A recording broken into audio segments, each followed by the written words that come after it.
My banking app didn't load my balance. It just flashed access denied. 10 minutes later, an email confirmed I had been locked out of my own life. At the branch, I found the cause. A power of attorney filed yesterday, declaring me mentally incapacitated, but I had never met that doctor. And on the security tape, the imposter signing my name wore a star charm bracelet I have never owned. My name is Kalani Hull, and the day my life was stolen began with the mundane hum of a coffee grinder. It was 7:15 on a Tuesday morning, the kind of gray, overcast day that usually signaled nothing more ominous than a traffic jam on the interstate. I was standing in my kitchen, the granite countertop cold against my palms, waiting for the espresso machine to hiss into life. My phone sat next to the sink, face up, vibrating with the silent, rhythmic pulse of morning notifications. Emails from work, a weather alert, a reminder for a dentist appointment I had been meaning to reschedule for 3 weeks. I picked up the device, my thumb hovering over the banking app icon. It was pure muscle memory. Every Tuesday, before I even brushed my teeth or put on my blazer, I transferred a specific amount from my primary trust distribution to my checking account to cover the mortgage and the car note. It was a ritual, a small digital act of maintenance that kept the machinery of my independent life greased and running. I tapped the blue icon, usually. The little spinning wheel would dance for a second. Face ID would catch the geometry of my eyes, and the dashboard would slide open, revealing the comforting, bold figures of my balance. Not today. The screen flashed white, then snapped to a stark, ugly red banner I had never seen before. Access denied. I blinked, assuming my Wi-Fi had hiccuped. I swiped the app closed and tapped it again. The blue logo pulsed. The loading bar crept forward. Then, the same violent red block of text slammed onto the screen. Access denied. Contact administrator. A cold prickle of irritation started at the base of my neck. I tried to sign in manually, my fingers flying over the keypad as I typed in my password. It was a complex string of characters I had memorized years ago. I hit enter. Invalid credentials. "That is not possible," I whispered to the empty kitchen. My voice sounded thin, absorbed instantly by the hum of the refrigerator. I tried the forgot password link. Usually, this would trigger a comforting buzz, a 6-digit code sent to my text messages to prove I was who I said I was. I tapped the button and waited. Nothing, no buzz, no banner notification. Instead, a dialog box popped up. "We cannot verify your identity at this time. Please visit a branch location." My stomach gave a hard, sickening lurch. This was not a server error. Server error said, "Try again later." They did not tell you that your identity had evaporated. I opened my laptop, my movements becoming jerky and uncoordinated. I navigated to the bank's website, my fingers trembling slightly as I hammered on the trackpad. I logged into my email, searching for a maintenance alert or a fraud warning. There was one new email from the bank, time-stamped 10 minutes ago. The subject line was innocuous, almost boring. Security update, access rights. Modified. I clicked it open, holding my breath. "Dear customer, this is an automated notification that the access privileges for the account ending in 4922 have been updated in accordance with the documents filed on file. Your digital credentials have been revoked pending administrative review. No further action is required on your part." There was no link to click. No, "If this was not you, click here" button in reassuring blue text. It was a tombstone of an email. Final, authoritative, dead. In accordance with the documents filed on file, the coffee machine behind me gurgled and spat its final stream of espresso, the sound startlingly loud in the quiet apartment. I stood there, staring at the screen, and the temperature of my blood seemed to drop 10 degrees. Documents filed? I had not filed anything. I had not been to a bank branch in 6 months. My hand went to my phone again, but I did not call the customer service number on the back of my debit card. Instinct, sharp and sudden, seized me. It was an intuition born of 30-some years of navigating the unspoken currents of the Hull family dinner table. I dialed my father's mobile number. It rang once, twice, usually. He would let it go to voicemail during business hours, or answer with a harried, distracted tone. "Kalani," he answered on the third ring. His voice stopped me cold. It was not distracted. It was not busy. It was calm. It was the terrifyingly level voice of a man who had been sitting by the phone, watching the second hand on his watch tick, waiting for it to ring. "Dad," I said, and I hated how breathless I sounded. "Something is wrong with my bank account. It says access denied. It says documents were filed." There was a pause on the other end. But it was not the silence of confusion. It was the silence of rehearsal. "We know," he said. The two words hit me harder than a physical slap. "What do you mean? You know?" "Kalani, listen to me." My mother's voice chipped in. She was on the line too, likely on speakerphone in their sunroom, the one with the expensive skylights I had helped pay for last year. "We are doing this because we love you. We could not watch you spiral anymore." "Spiral?" I gripped the edge of the granite counter so hard my knuckles turned white. "I am getting ready for work. I have a presentation at 10 o'clock. "What are you talking about?" "You have been unwell. Kalani," my mother continued, her voice dripping with a saccharin, performative concern that made my skin crawl. "The spending, the erratic behavior. We spoke to a professional. We had to step in before you hurt yourself." "I have not spent anything other than my mortgage and bills," I shouted, the control slipping. "I have $480,000 in that trust, and I manage it perfectly. What did you do?" "We filed for emergency conservatorship," a third voice cut in. "Blair, my younger sister. Of course she was there. She was probably sitting in the wicker chair across from them, examining her manicure. Her voice was soft, trembling with a fragility that I knew was as manufactured as the diamond on her finger. "Don't be mad, Kalani," Blair said. "We are just trying to save you from yourself. You know how you get when you are stressed. We are just holding the keys until you are better." I felt the room spin. "I am not sick. I am not stressed. I am a senior strategist at a marketing firm. I own my home. You cannot just take my money." "It is already done," my father said, his voice dropping an octave, becoming stern, the patriarch laying down the law. "The bank accepted the order. The power of attorney is active. We are the legal guardians of the account now." "Power of attorney?" I laughed, a sharp, hysterical sound. "I never signed a power of attorney. Never." "You did," Blair said, her voice steeling itself. "You just don't remember. See? That is exactly why we had to do this. Your memory is going. You are not yourself." The gaslighting was so seamless, so synchronized. It was breathtaking. They were not scrambling to explain. They were not panicked by my anger. They were reciting a script they had likely practiced over breakfast while the ink on the forgery was still drying. They had been waiting for this call. They probably had a bet on exactly what time I would notice.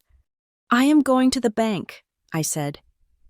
My voice dropped to a whisper, cutting through their wall of noise. "Kalani, do not do that," my father warned. The calm veneer cracked. Just a hairline fracture, revealing the coercion underneath. "Do not go down there and make a scene. Do not make people think you have issues. If you go in there screaming, you are only proving our point. You will look exactly like the unstable woman we told them you are."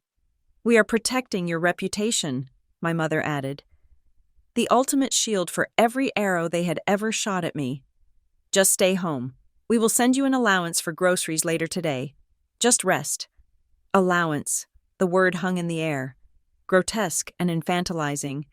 They had stripped a 34-year-old woman of her autonomy and offered her an allowance from her own money. "I am not screaming," I said, surprising myself with the icy clarity of my own tone. "And I am not staying home." I ended the call. I stood in the silence of my kitchen, my heart hammering against my ribs like a trapped bird, but my hands, miraculously, had stopped shaking. The shock had burned off, leaving behind a cold, crystallized realization. This was not a family dispute. This was not about them thinking I was stressed or worried about my spending habits. We had not argued about money in years. This was a raid. They had executed a hostile takeover of my life. If they controlled the trust fund, they controlled my mortgage. If they controlled my mortgage, they controlled where I lived. If they controlled where I lived, they controlled me. I looked at the clock on the microwave. 7:35. The bank branch opened at 9 o'clock. I did not finish making coffee. I did not put on my makeup. I grabbed my purse, my car keys, and the folder of physical identification documents I kept in the safe in my closet. My birth certificate, my passport, my original Social Security card. I ran to the elevator, bypassing the mirror in the hallway because I was afraid of what I would see. I was afraid I would see the crazy woman they claimed I was. As I slid into the driver's seat of my car, the engine roaring to life, a singular thought locked into place in my mind, syncing with the rhythm of my pulse. My father was right about one thing. Perception was everything. If I went into that bank screaming, I lost. If I went in crying, I lost.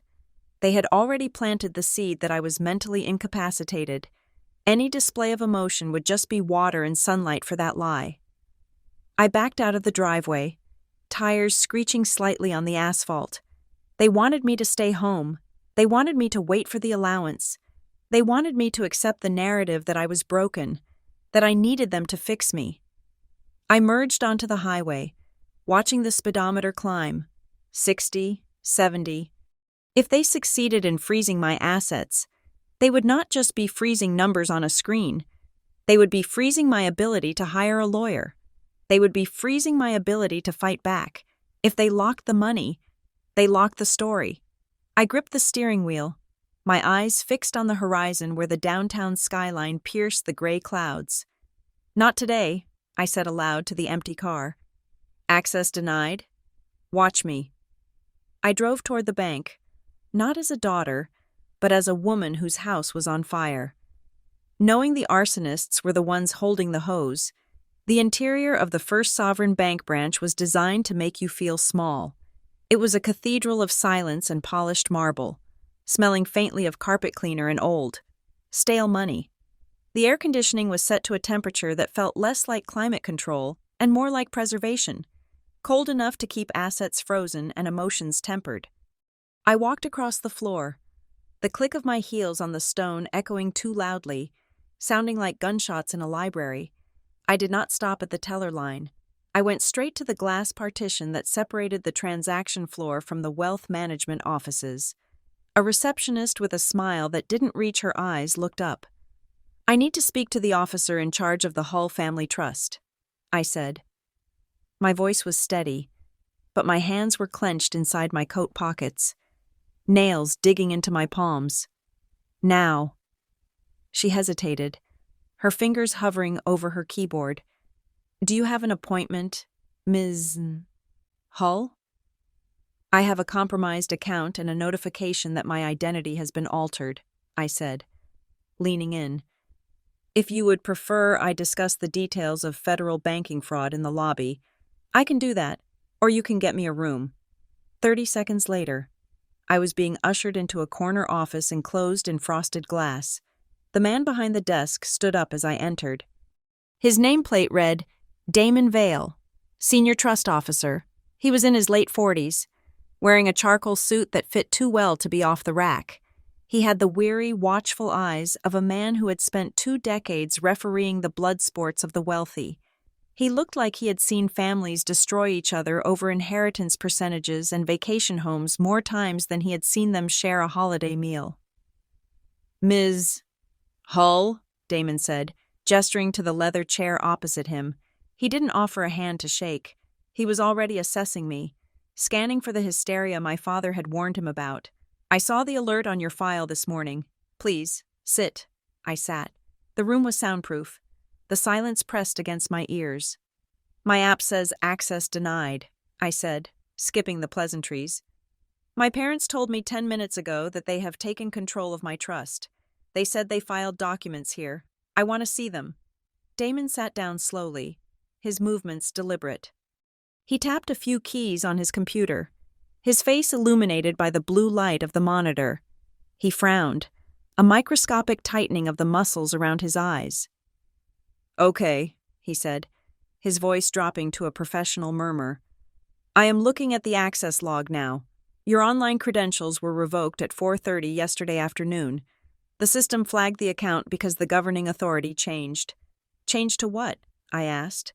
"To a custodial arrangement," Damon said. He looked at me, really looked at me, searching for signs of the instability the paperwork surely claimed. "We received a durable power of attorney yesterday. It was filed in person, right here at this branch." "I did not sign a power of attorney," I said. I kept my voice low, forcing the words through a throat that felt like it was closing up. "I have not been in this building in 6 months.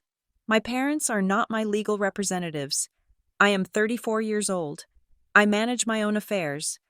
Damon turned the monitor slightly away from me, a reflex of confidentiality. Before stopping himself, he realized the absurdity of hiding my own information from me.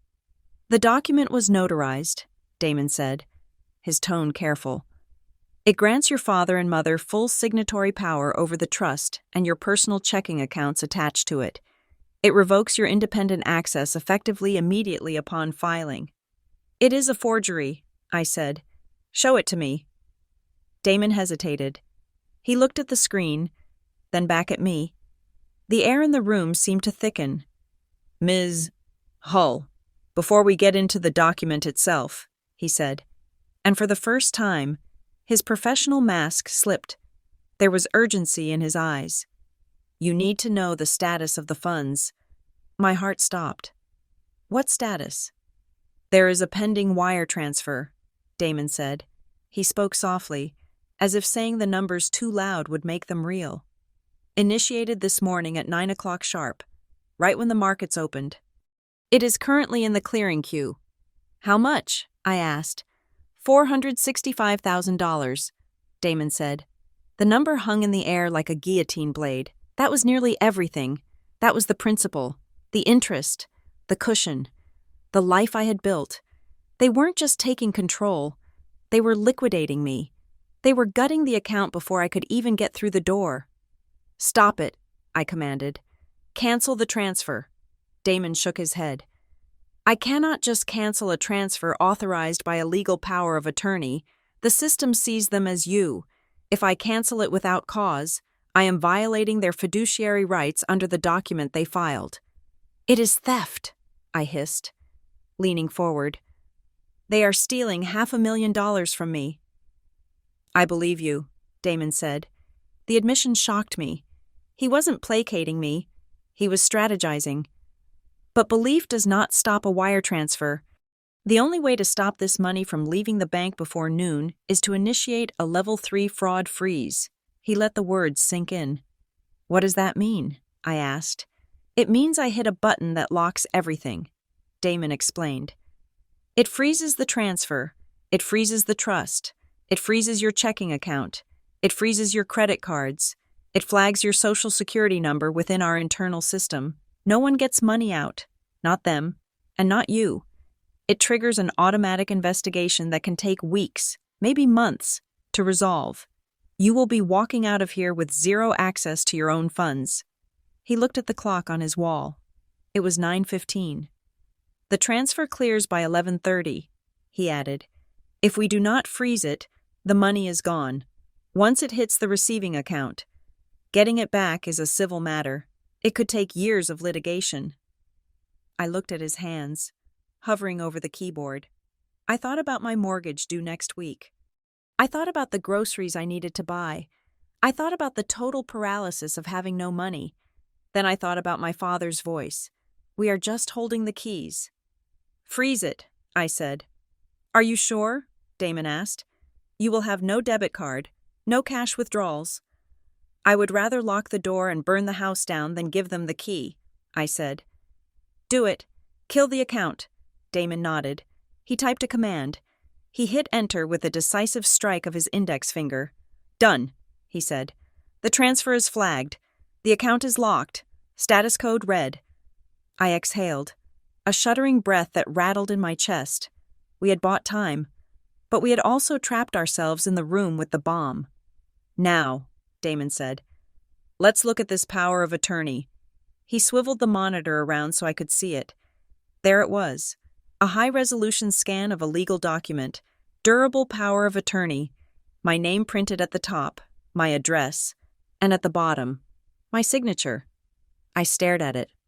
It was my signature, the loop of the K, the sharp slant of the H. It was terrifyingly accurate. If I had been a teller glancing at this, I would have approved it without a second thought. It looks like mine, I whispered. It does, Damon agreed. He zoomed in on the image. But look at the pixelation around the ink. Look at the pressure points. He pointed to the tail of the L at the end of my name. When people sign their name, Damon said, they vary pressure. They speed up and slow down. It creates microscopic variations in ink density. This? He tapped the screen. This is uniform. The pressure is identical from the first letter to the last. It is too perfect. It is a trace. Someone projected your signature or traced it from another document and filled it in. My sister, I said, the realization tasting like copper in my mouth. She used to practice my signature when we were kids. She thought it was a game. It is good enough to pass a casual inspection, Damon said. But under forensic analysis, it will fail. However, the bank accepted it yesterday because of the supporting documentation. What supporting documentation? I asked. You don't just hand over a power of attorney and take someone's money. You need a reason. In this case, Damon said, his face darkening. They didn't just claim you authorized them, they claimed you were incapable of authorizing anything else. He clicked to the next page in the digital file. They filed this under the incapacitation clause of your trust, Damon said. It allows for an immediate takeover of assets if the beneficiary is deemed medically unfit. He opened a PDF titled physician_capacity_statement.pdf. The document filled the screen. It was on heavy, official-looking letterhead. Clearwater Cognitive Health, to whom it may concern. I, Dr. Aris Thorne, certify that I have examined Ms. Kalani Hull and found her to be suffering from an acute manic episode with psychotic features, rendering her unable to manage her financial or personal affairs. It is my medical recommendation that immediate guardianship be transferred to her next of kin. I read the words, and the room seemed to tilt. Acute manic episode, psychotic features. I have never heard of Dr. Aris Thorne, I said. My voice was trembling now. I have never been to Clearwater Cognitive Health. I had a physical last month with my GP. I am healthy. This is a lie. This is a complete fabrication. Damon looked at the letterhead, then back at me. The sympathy in his eyes had hardened into something else. Suspicion, not of me, but of the situation. He was beginning to see the shape of the trap. If this letter is fake, Damon said, then this isn't just theft, it is conspiracy. Look at the date, I said, pointing to the corner of the screen. The letter was dated 2 days ago, Sunday. Who sees a specialist on a Sunday? I asked. Damon leaned in, his eyes narrowing. He looked at the metadata on the file. It was faxed, he muttered. Most medical offices use secure digital portals now. This was faxed to the branch yesterday morning, just before your parents arrived. He highlighted the header at the very top of the scanned page. The faint line of text that automatic fax machines imprint. Sent from 555-0199. I stared at the number, the 4 digits burned into my retina. That is not a doctor's office, I said. The anger that had been simmering in my gut suddenly boiled over, hot and clarifying. Do you recognize the number? Damon asked. Yes, I said. That is the fax line for the administrative office at the construction supply firm where my mother works. She sent this. She faxed a fake doctor's note from her own desk. Damon sat back in his chair. He looked at the frozen transfer on his screen. He looked at the fake signature. He looked at the fax number. Ms. Hull, Damon said, and his voice was completely devoid of the customer service polish now. It was the voice of a man who realized a crime scene had just been laid out on his desk. I am going to call the branch manager, and then, I think we need to pull the security footage from yesterday. Do it, I said. Pull everything. The silence of the glass room was no longer suffocating. It was the silence of the eye of the storm. The wind was picking up, and for the first time since I woke up, I wasn't just a victim waiting to be crushed. I was a witness, and I was about to arm myself. The fax header at the top of the scanned document was faint, a ghostly line of pixelated text that most people would have ignored. It was just a string of numbers and a timestamp, the automatic branding of a machine doing its job. But to me, those numbers were a smoking gun. 555-0199. I stared at the digits on Damon's monitor, and the room seemed to shrink, the air growing thinner and sharper. I knew that number. I had dialed it 1,000 times during my childhood to ask when my mother was coming home for dinner. I had memorized it before I even knew my own social security number. That is not a hospital, I said, my voice sounding strange to my own ears, hollow and detached. That is the administrative line for heavy supply procurement at Sterling Finch. Damon looked at me, his eyebrows pulling together. The construction firm? My mother is the office manager there, I said. She has worked there for 20 years. She faxed this from her desk. She literally stood next to the water cooler and faxed a document declaring me insane. Damon let out a slow breath. He turned back to the screen and clicked on the Properties tab of the PDF file. He was not looking at the content anymore. He was looking at the digital fingerprints. The metadata confirms it, he said, his voice low and clinical. Received yesterday at 10:14 in the morning. The sender ID matches the fax header. It was not sent from a secure medical portal. It was a direct analog transmission. He looked at the letterhead again. Clearwater Cognitive Health. It looked impressive. The logo was a stylized brain in soothing shades of blue. The font was professional. But now, seeing it next to the construction company's fax number, it looked like what it was, a prop, a piece of theater. I have never heard of Dr. Aris Thorne, I repeated, the anger starting to vibrate in my chest again. Search him, right now. Does he even exist? Damon opened a new browser tab. His fingers flew across the keys. He typed the name and the clinic. There is a website, Damon said. It looks generic. Stock photos of smiling doctors. No physical address listed. Just a P.O. box in a strip mall 3 towns over. He clicked on the About Us section. Doctor Thorne is listed, but there is no board certification number, no hospital affiliation. It is a mill, I said. Or a ghost. Damon did not answer. He reached for his desk phone and punched a 4-digit extension. He didn't say hello. He just said 2 words. Code Gray. He hung up. What is Code Gray? I asked. Internal shorthand for suspected identity compromise involving internal processes, Damon said. I am bringing in the branch manager. We are moving past customer service now. Ms. Hull, this is an incident response. A moment later, the glass door opened. A woman stepped in. She was tall, wearing a navy suit that looked like armor.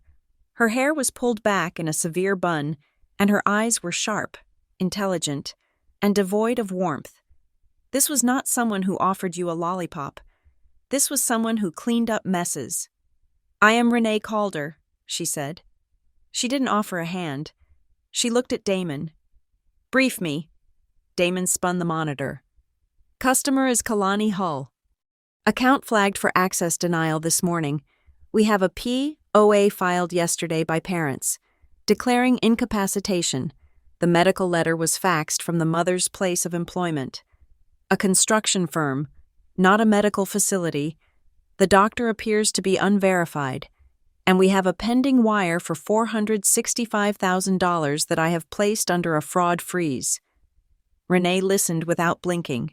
She processed the information like a computer ingesting data. She looked at me, her gaze sweeping over my face, assessing my coherence. "Ms. Hull," Renee said, "did you sign a power of attorney yesterday?" "No," I said. "Did you authorize anyone to act on your behalf regarding the Hull Family Trust?" "No." "Are you currently under the care of a doctor?" "Aris Thorne?" "No." Renee nodded. She turned to Damon. "Keep the freeze. Hard lock. I want the upload trail sealed. No one deletes anything from the system. If that fax came in, it is evidence now. We need to verify the notary who stamped that POA." She turned back to me.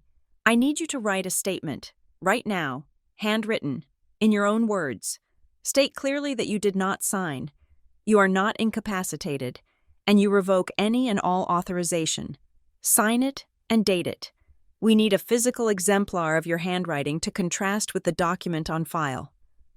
Damon slid a pad of legal paper and a heavy black pen across the desk. I picked up the pen. My hand was steady. The hesitation I had felt in the car was gone. I wrote quickly. "I, Kalani Hull, hereby state under penalty of perjury that I did not sign the power of attorney dated yesterday. I have never been treated by Dr. Aris Thorne. I did not authorize any transfer of funds. The signature on the document filed with this bank is a forgery. I signed my name. I pressed down hard, letting the ink bite into the paper.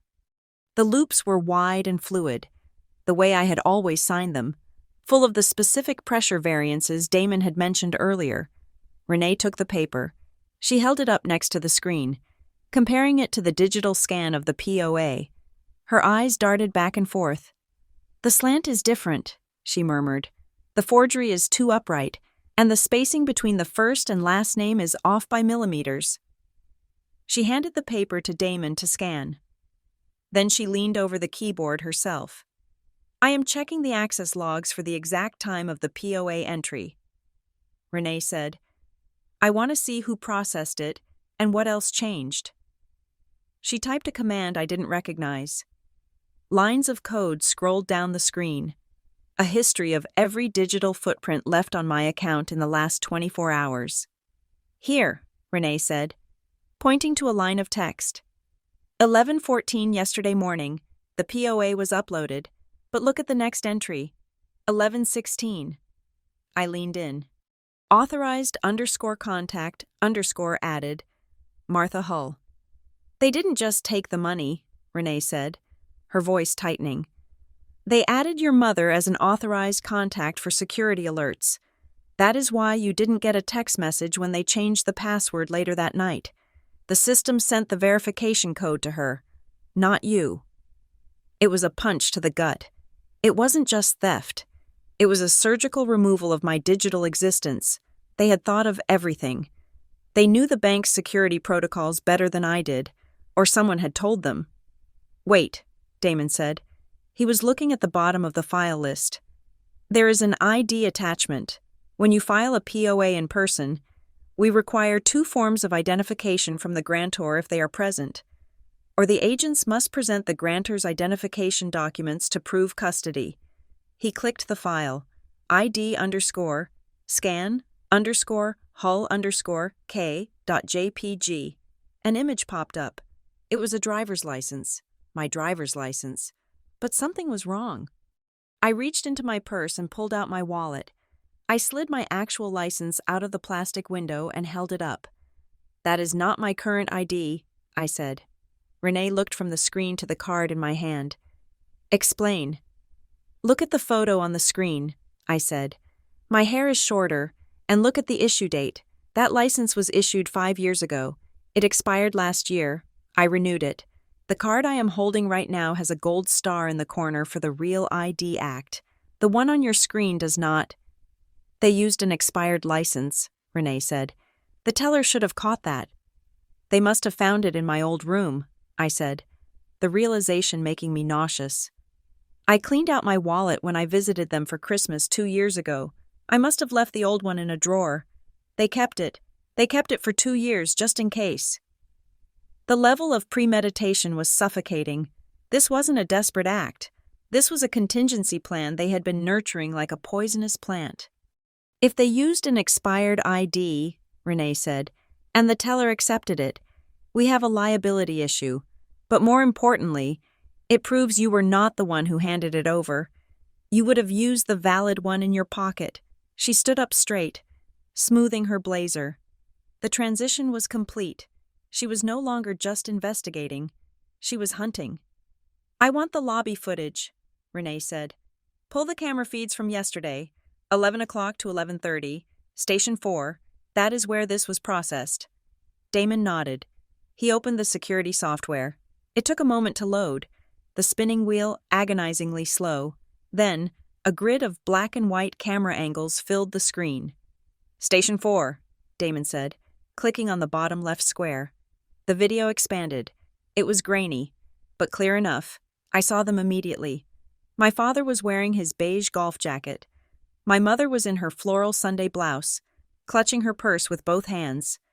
They stood at the counter, looking for all the world like concerned parents.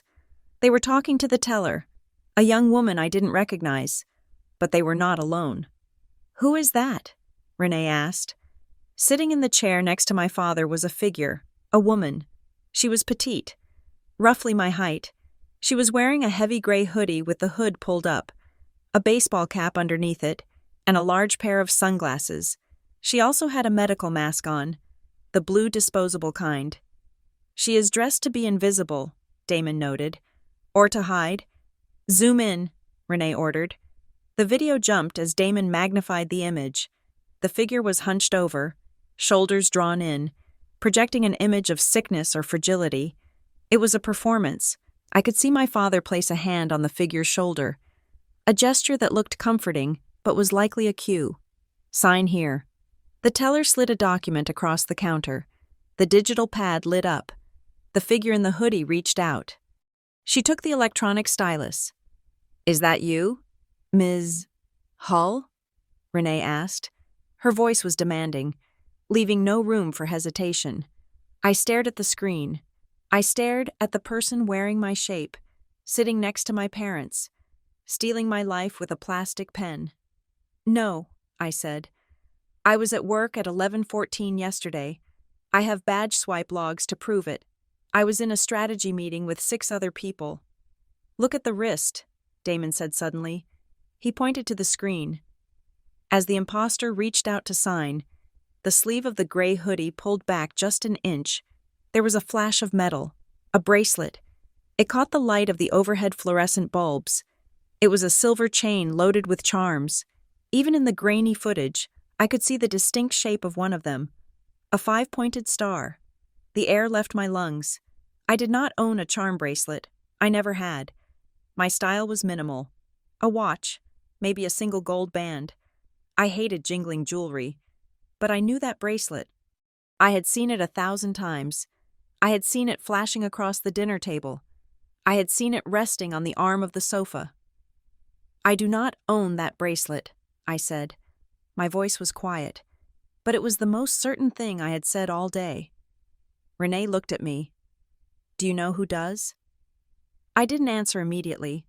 I watched the figure on the screen finish the signature and slide the stylus back. My mother patted the figure's hand. It was a grotesque pantomime of family support. So, Renee said, crossing her arms, they brought an imposter into the bank. They used an expired ID. They faxed a fake medical clearance, and they had someone sit in that chair and pretend to be you. Identity theft, Damon said. Bank fraud, wire fraud, conspiracy. Ms. Hull, Renee said, turning her sharp gaze on me. I am going to ask you again. Is that you? No, I said. That is not me. Renee reached for the phone again. I am calling the police. This is no longer a civil dispute about a trust fund. This is a felony in progress. She looked at Damon. Lock the doors to the digital vault. Nothing goes in or out. And save that video. Burn it to a drive. I want a copy for the detectives before the system overwrites it. I sat in the leather chair, staring at the frozen image of the girl in the hoodie. The star charm glinted on the screen, a tiny, pixelated clue that had just blown the entire scheme wide open. My parents hadn't just tried to steal my money, they had cast a role. They had hired an actor, or worse, they had recruited one. And looking at that star, I had a sick, sinking feeling that the actor wasn't a stranger. "You should know," I said, looking up at Renee. "The person in that chair? The one signing my name?" Renee waited. She knew exactly how to forge my signature because she watched me write it my whole life. I said. Damon and Renee exchanged a look. The temperature in the room dropped another 10 degrees. "We will let the police handle the identification," Renee said. "But for now, Ms. Hull, you are the victim of a crime that took place inside this building, and we are going to find out exactly who was wearing that mask." The investigation had turned. It wasn't just about getting my access back anymore. It was about catching them. And for the first time that morning, the red letters of "access denied" didn't feel like a door slamming in my face. They felt like a cage slamming shut around them. The video on the monitor was silent, but the narrative it screamed was deafening. Damon had looped the footage, and we watched the 30-second clip for the fourth time. The camera angle was high, looking down from the corner of the ceiling, turning the people below into foreshortened figures on a chessboard. My parents were distinct. My father's posture was rigid, his hand hovering near the elbow of the figure in the chair, a gesture that could be interpreted as support, but looked more like guidance, steering. My mother stood slightly behind, her head swiveling left and right, scanning the lobby with the nervous energy of a lookout. But the focus was on the person in the chair. The fake Kalani. She was a masterpiece of generic frailty. The oversized hoodie swallowed her frame. The baseball cap was pulled low, the brim casting a shadow that met the top of her medical mask. Large sunglasses completely obscured her eyes. She sat with her knees pressed together, shoulders hunched forward, projecting the image of someone who was barely holding it together. "Look at the hesitation," Renee said, pointing a manicured nail at the screen. Right there. On screen, the teller had just slid the digital signature pad across the marble counter. The figure in the hoodie didn't reach for it immediately. She glanced up at my father. He leaned in, whispering something, a prompt, a command, and tapped the counter. Only then did she reach out. "That is not the body language of a manic episode," I said, analyzing the movement with the cold detachment of a strategist. "That is the body language of an employee waiting for instructions. She is not sick. She is timid. She is afraid of messing up the line." "And here is the reveal," Damon said. He paused the video. He clicked the zoom tool, dragging a box around the figure's right wrist. The image pixelated, blocks of gray and black expanding until they resolved into a blurry but unmistakable shape. The sleeve of the hoodie had ridden up as she reached for the stylus. Just 2 inches, but it was enough, against the pale skin of her wrist. A silver chain glinted under the harsh bank lighting. Hanging from it was a charm, a star. It was simple, 5-pointed, and caught the light with a sharp, white flare. I stared at it. The air in the room felt vacuum-sealed. "Ms. Hull," Renee said, her voice dropping the interrogative tone and shifting into something flatter, more final. "I need you to look at your own wrists, right now." I held my hands out. My wrists were bare. I was wearing a blazer with the sleeves rolled up to the elbows. No tan lines from a watch. No jewelry marks. "I do not own a star charm bracelet," I said. "I have never owned one. I have not worn a piece of jewelry like that since middle school. That is not my arm. That is not my wrist." Renee turned from the screen to me. She looked me in the eye, searching for a micro-expression of doubt. A flicker of hesitation. She found none. "And you are certain," she pressed. "You didn't borrow it? You didn't receive it as a gift recently and forget?" "I am certain," I said. "My style is deliberate. That," I pointed at the screen, "is a piece of costume jewelry, and the person wearing it is half a size smaller than me. Look at the way the hoodie hangs. She is drowning in it. I have broad shoulders. That girl is petite." Renee exhaled, a sharp sound through her nose.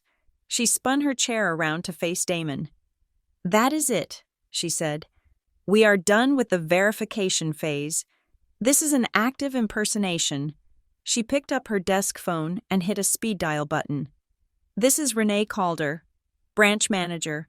I am declaring a code red incident, identity fraud, financial exploitation, unauthorized access device. I need the fraud department to flag the Hull file as a confirmed takeover attempt.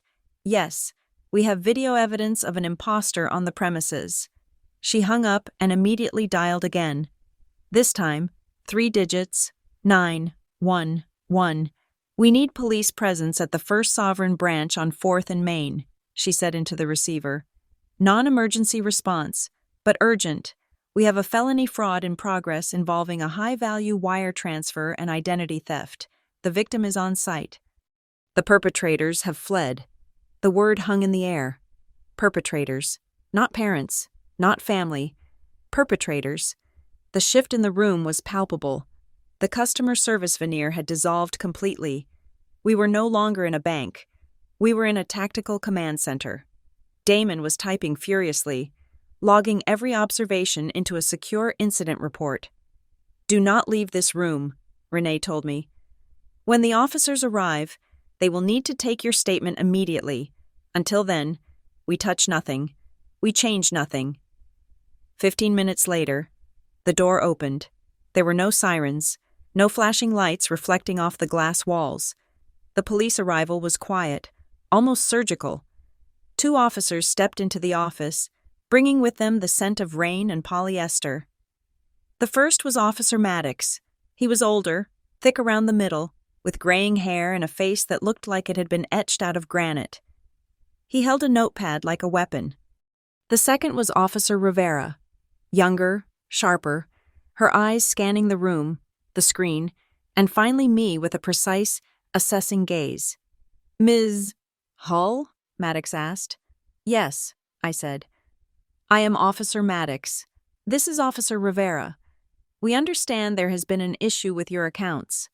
"It is not an issue," Renee cut in. Standing up, "It is a heist." Renee briefed them. She was concise, professional, and devastatingly clear. She laid out the timeline, the access denial, the power of attorney filed yesterday, the expired ID, the fake medical letter faxed from a construction company, and finally, the video of the imposter. Maddox listened, writing in shorthand, his face impassive. Rivera moved closer to the monitor, studying the frozen image of the charm bracelet. "So," Rivera said, turning to me, "you are saying your parents walked into this bank with a woman pretending to be you, used a fake doctor's note to declare you crazy, and tried to drain nearly $500,000? "Yes," I said. "And where is the money now?" Maddox asked. "Frozen," Damon said. "We caught the wire transfer in the queue. It was set to clear by noon. $465,000, I added. "That is the number," Maddox whistled low. "That moves this out of misdemeanor territory. That is grand larceny. That is a serious felony." He turned a page in his notebook. "Ms. Hull, I need you to walk me through this morning, step by step. Do not leave anything out." I took a breath. I organized the chaos in my head into a linear timeline. "It started at 7:15, I began. I opened my banking app. It said, "Access denied." I tried to log in online. It failed. I got an automated email saying my access rights had been updated. It didn't say why. It just said, "Updated." I paused, letting them write. "I called my parents," I continued. "I thought maybe there was a mistake, or maybe they knew something, but they didn't act surprised. My father was calm. My mother told me I was unstable. My sister, Blair, was on the line too.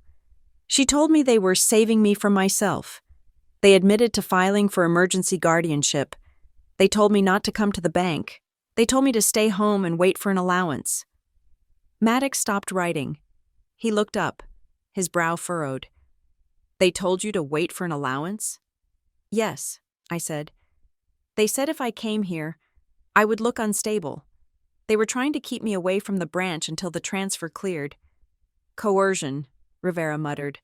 Isolation tactics. Then I came here, I said. Damon showed me the power of attorney.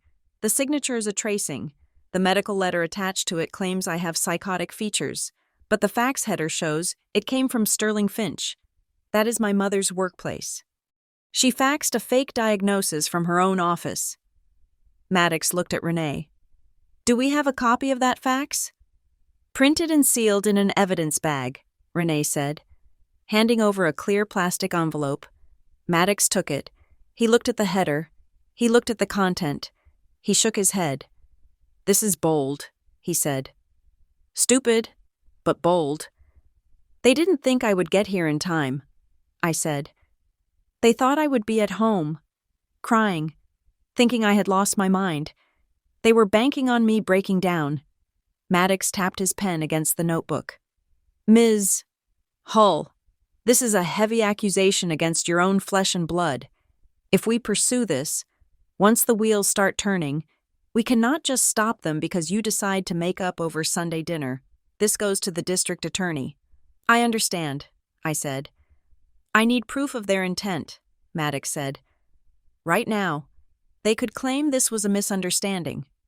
They could claim they genuinely thought you were sick and were acting in good faith, even if the paperwork was messy. I need something that shows they are actively trying to block you. He looked at my phone sitting on the desk. You said you called them, Maddox said. Do you have any text messages?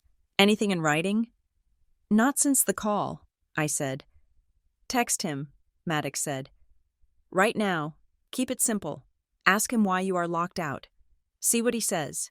If he admits to the action, it locks him in. I picked up my phone. My fingers hovered over the screen. I opened the thread with Dad. The last message was from 2 weeks ago. A generic happy birthday with a balloon emoji. I typed, Why am I locked out of my bank account? What is going on? I hit send. The room went silent. We all watched the phone. 1 minute passed, then 2. The 3 dots appeared. They pulsed, disappeared, pulsed again. He was writing. He was deleting. He was rewriting. Finally, the message slid onto the screen. We had to do this. Kalani, it is for your own good. Family first. We are handling everything. Do not make this ugly by fighting it. I read it aloud. Family first, I repeated. The irony tasting like ash. Rivera stepped forward and looked at the screen. She read the message twice. That is not a denial, Rivera said. He is not asking, what do you mean? He is acknowledging the act. We had to do this. That establishes agency. And do not make this ugly, Maddox added.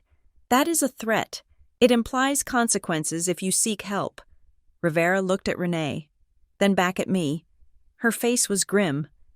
Ms. Hull, Rivera said, this is not a domestic dispute. This isn't a family intervention gone wrong. This is a coordinated seizure of assets. They have a script, they have a timeline, and they have a getaway driver.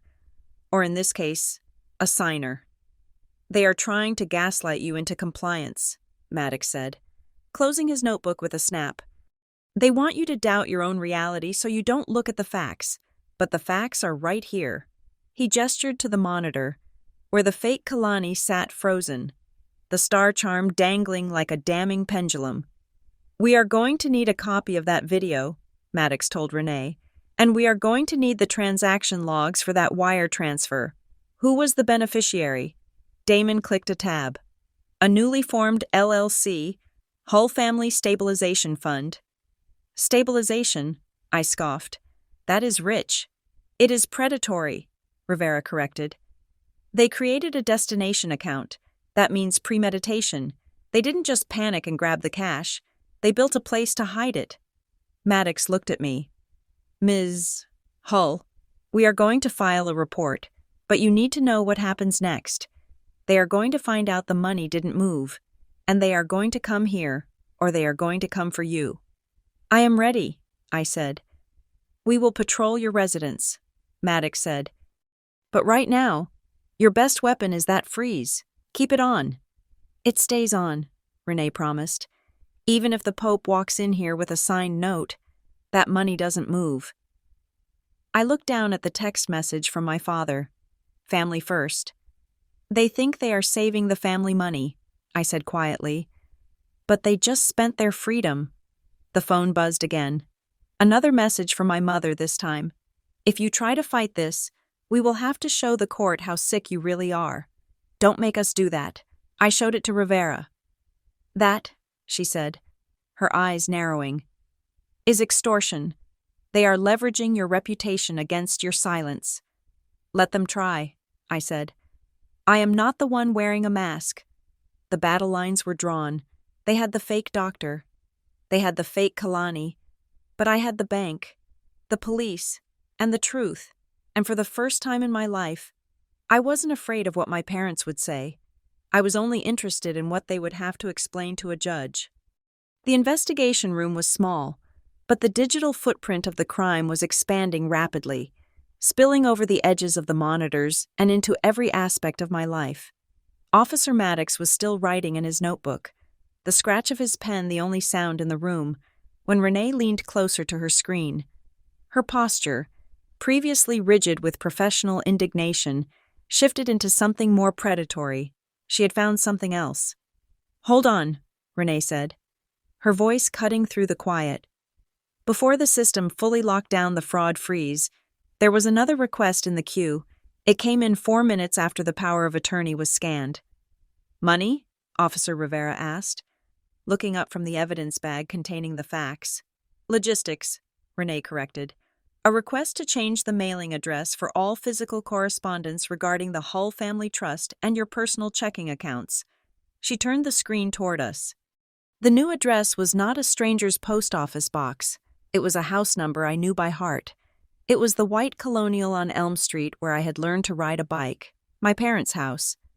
They are trying to reroute your mail, Renee explained, her eyes hard. Standard operating procedure for a takeover. They know the bank sends paper notifications for things like password changes or overdrafts. If those letters come to your apartment, you figure it out. If they go to their house, they can shred them before you even know you are bleeding. They are trying to blind me, I said. The realization was a cold stone in my stomach. They wanted to cut the lines of communication so I would be the last person to know I was broke. My phone buzzed again on the desk. The sound made me jump. A physical reaction to a digital trigger. It was a Pavlovian response now. Every vibration signaled another attack. I looked at the screen. It was my mother again. Kalani, please be reasonable. If you continue to fight this and make a scene at the bank, we will have no choice but to tell the court about your episodes. We will file the full medical history. Do not force us to declare you unstable publicly. I felt the blood drain from my face. There were no episodes. There was no medical history. There was only the normal anxiety of a high-pressure career and the occasional bout of insomnia, but they were threatening to weaponize my humanity against me. They were threatening to paint my stress as madness. I slid the phone across the desk to Officer Rivera. Read it, I said. Rivera read the text. Her expression darkening, she handed the phone to Maddox. He read it and let out a low, disgusted noise. That is not the text of a concerned mother, Maddox said, tapping the screen with a thick finger. That is leverage. Do this, or we will ruin your reputation. That is coercion, in a financial context. It borders on extortion. She is trying to scare me into compliance, I said. She knows my career at Meridian Ridge Strategies depends on my clearance and my reputation. If I am flagged as mentally unstable, I lose my clients. I lose my standing. Which is exactly why you need to secure your professional perimeter, Renee said. If they are rerouting your mail and forging your signature, they are not going to stop at your bank account. They will try to control the narrative everywhere. She was right. I grabbed my phone, ignoring the nausea rolling in my gut, and dialed the internal IT help desk at Meridian Ridge. I didn't call the general line. I called Marcus, the director of information security, a man I had shared lunch with a dozen times. Kalani? Marcus answered on the second ring. Everything okay? You are not usually calling me at 9 in the morning unless the server farm is on fire. Marcus, I need you to check my logs, I said, skipping the pleasantries. Right now. Has there been any attempt to access my work email or reset my two-factor authentication from an outside device this morning? Hang on, Marcus said. I heard the frantic clicking of a mechanical keyboard. Access logs. Let me filter by user ID. Okay, here we go. The typing stopped. That is weird, Marcus said, his voice dropping. We flagged 3 failed attempts to reset your VPN password at 8:15 this morning. The request came from a residential IP address, not your usual mobile signature. Did they get in? I asked, gripping the phone tight. No, Marcus said. They failed the secondary security question. They got mother's maiden name right, obviously, but they failed on name of first pet. I closed my eyes. My first pet was a hamster named Turbo. My parents had bought it for me.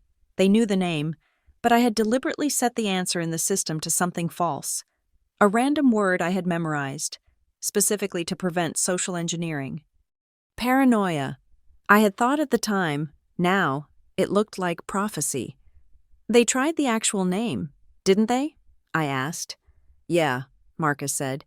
Input was Turbo. System rejected it. Marcus, listen to me, I said, my voice steadying. I am currently at my bank with the police. I am the victim of an active identity theft attempt involving family members. I need you to lock my account down.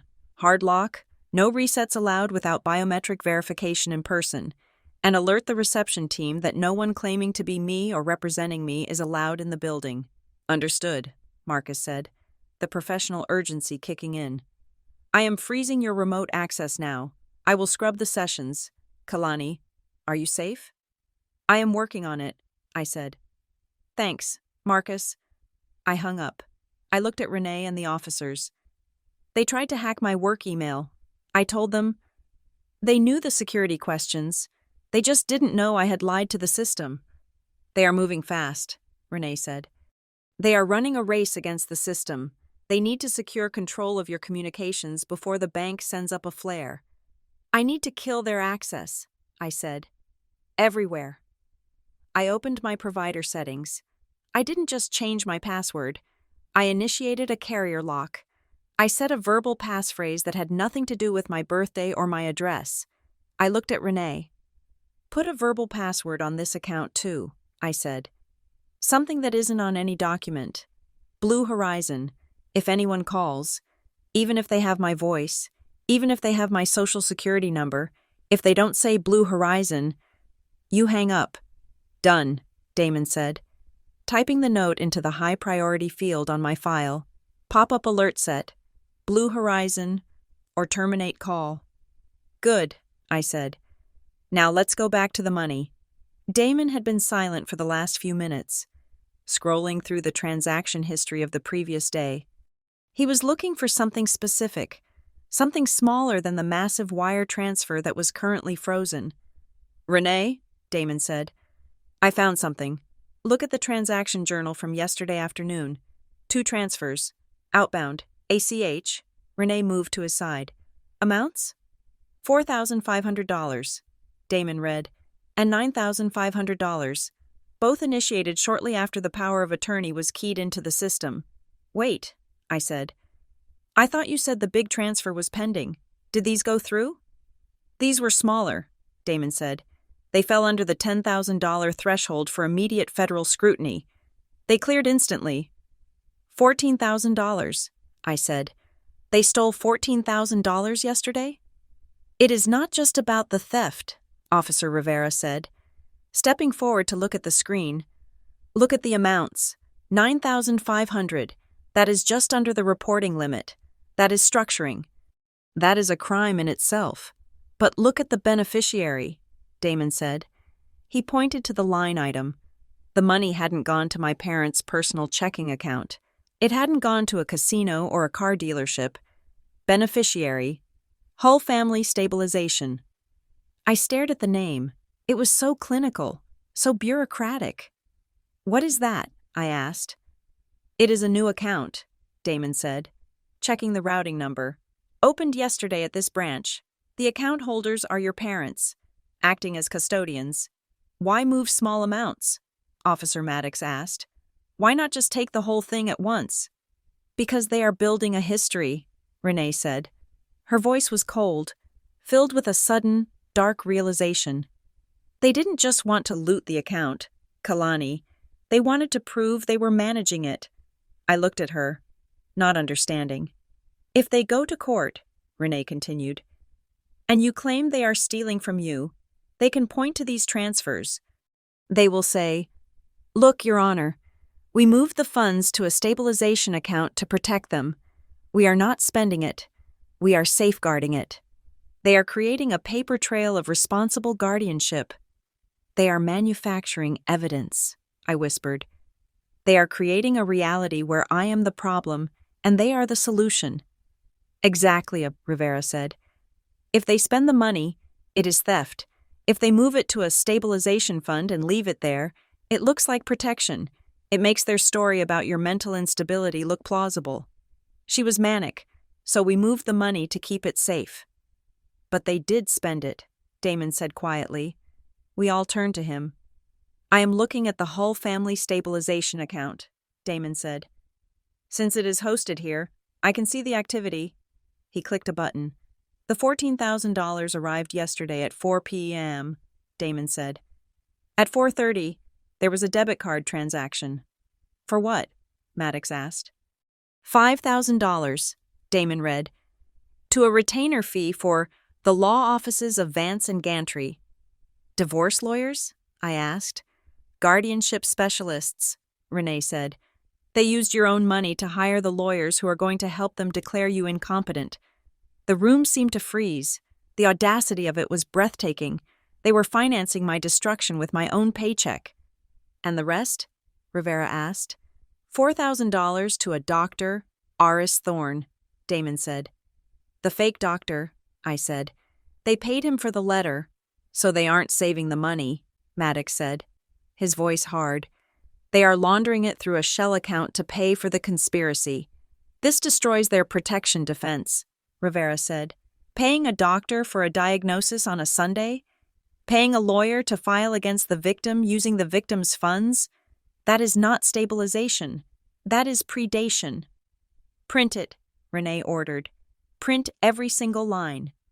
I stood there, watching the printer churn out the evidence of my family's betrayal. They had tried to checkmate me. They had tried to close off my exits, reroute my mail, hack my work, and use my own money to buy the handcuffs they planned to put on me. But they had made one mistake. They thought I was the unstable, fragile daughter they could manipulate. They didn't realize that by trying to break me, they had stripped away the only thing that had ever protected them, my loyalty. Officer Maddox, I said, you asked for proof of intent. You asked for proof that this wasn't just a misunderstanding. I picked up the fresh stack of warm paper. Here's the receipt for the doctor who doesn't exist, I said, and here's the receipt for the lawyers they hired to silence me. Maddox took the papers. He didn't put them in his notebook. He put them directly into the evidence bag. We have enough, Maddox said. We are not just taking a report anymore. Ms. Hull, we are opening a case file. The game had changed. It wasn't just about stopping a wire transfer. It was about dismantling a trap. And now, I had the blueprints. Renee did not hang up the phone after we printed the evidence of the shell account. Instead, she dialed a new number, an internal extension that seemed to require an authorization code before it even started ringing. She put the device on the polished mahogany table between us, the speakerphone icon glowing a soft, pulsating green. Who are we calling? I asked, watching the digital timer count up. Trust Compliance, Renee said, her eyes fixed on the device. Local branches handle transactions. Compliance handles the architecture. If your parents built a trap, Compliance are the ones who can see the blueprints. A voice answered on the second ring. It was a woman's voice, cool, detached, and utterly devoid of the frantic energy that was currently consuming the room. It was the voice of someone who spent her days looking at spreadsheets of human greed. This is Marianne Solis, Regional Trust Compliance, the voice said. I have the flagged file open. Renee, I see the freeze code. What do you need? Marianne, I need a forensic breakdown of the power of attorney document itself, Renee said. Not just the signature, the file structure. We have reason to believe it was fabricated, not just forged. One moment, Marianne said. There was the sound of rapid typing, heavy mechanical keys clacking in the background. It sounded like a machine gun firing in slow motion. Okay, Marianne said, her voice shifting slightly, becoming sharper. I am looking at the raw PDF data. This was not a standard scan. Usually, when a legal document is notarized and filed, it is scanned as a single image file, a flat picture of paper. This file has layers.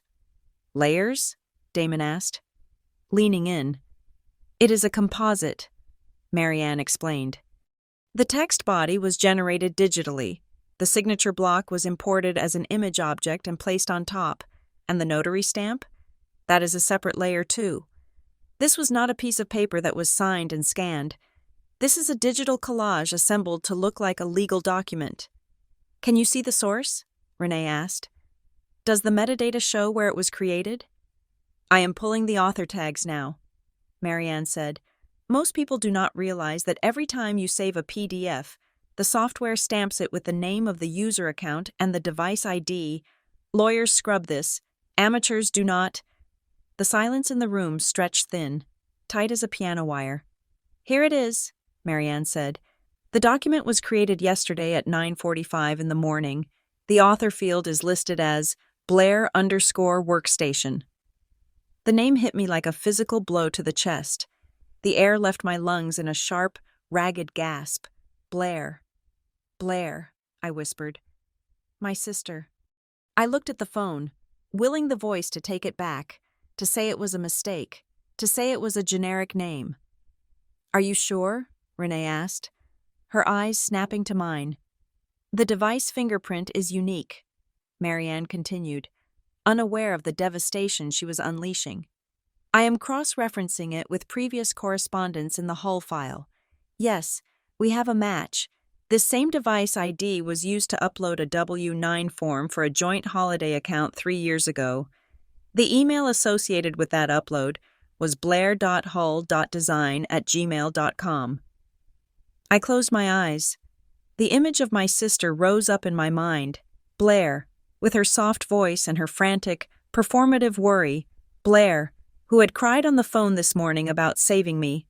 Blair, who had told me yesterday she was swamped at work and couldn't talk. She hadn't been swamped.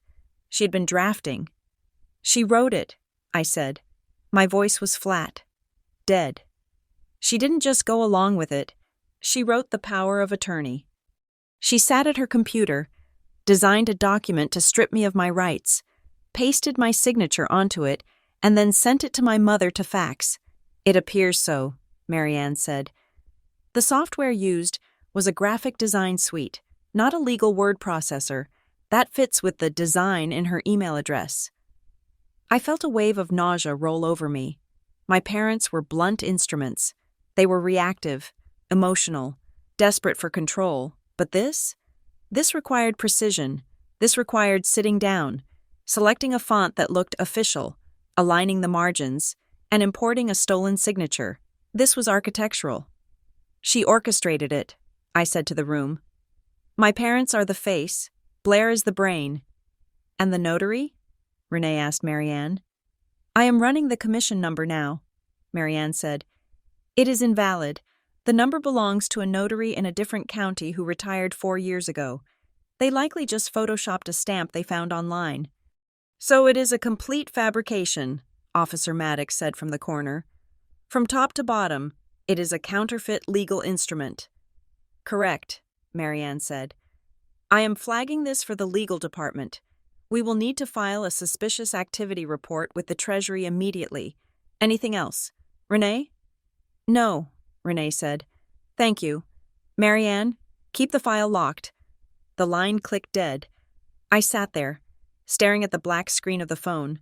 I thought about the charm bracelet on the wrist of the imposter in the video. The star charm.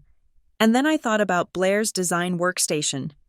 The girl in the video, I said, looking up at Renee. The one wearing the star bracelet. It was not Blair.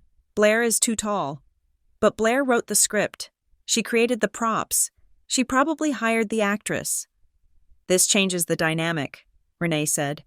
She stood up and walked around the desk, leaning against the edge, her arms crossed. This is not just a grab for cash. This is a coup.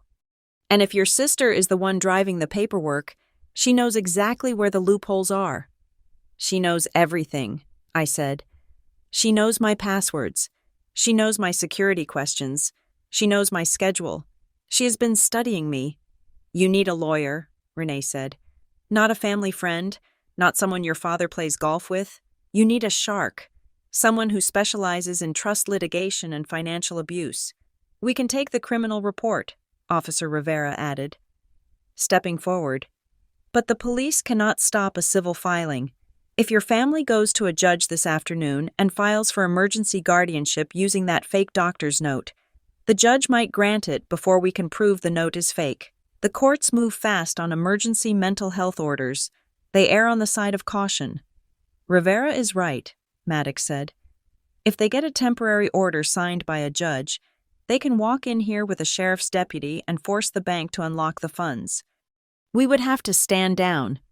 They don't need to win the war, Renee warned. They just need to win the battle for the next 48 hours. If they get control, they drain the account, and by the time you prove the fraud, the money is in the Cayman Islands. I nodded. The shock of Blair's betrayal was hardening into something cold and sharp. Armor. I know who to call, I said. I pulled up my contacts. I didn't have her number saved, but I had her card in my digital wallet from a networking event 2 years ago. Jillian Hart. She was a legend in the city, a litigator who ate trust fund babies for breakfast and specialized in dismantling toxic family estates. I dialed. Hart Law. A receptionist answered on the first ring. This is Kalani Hull, I said. I need to speak to Jillian Hart.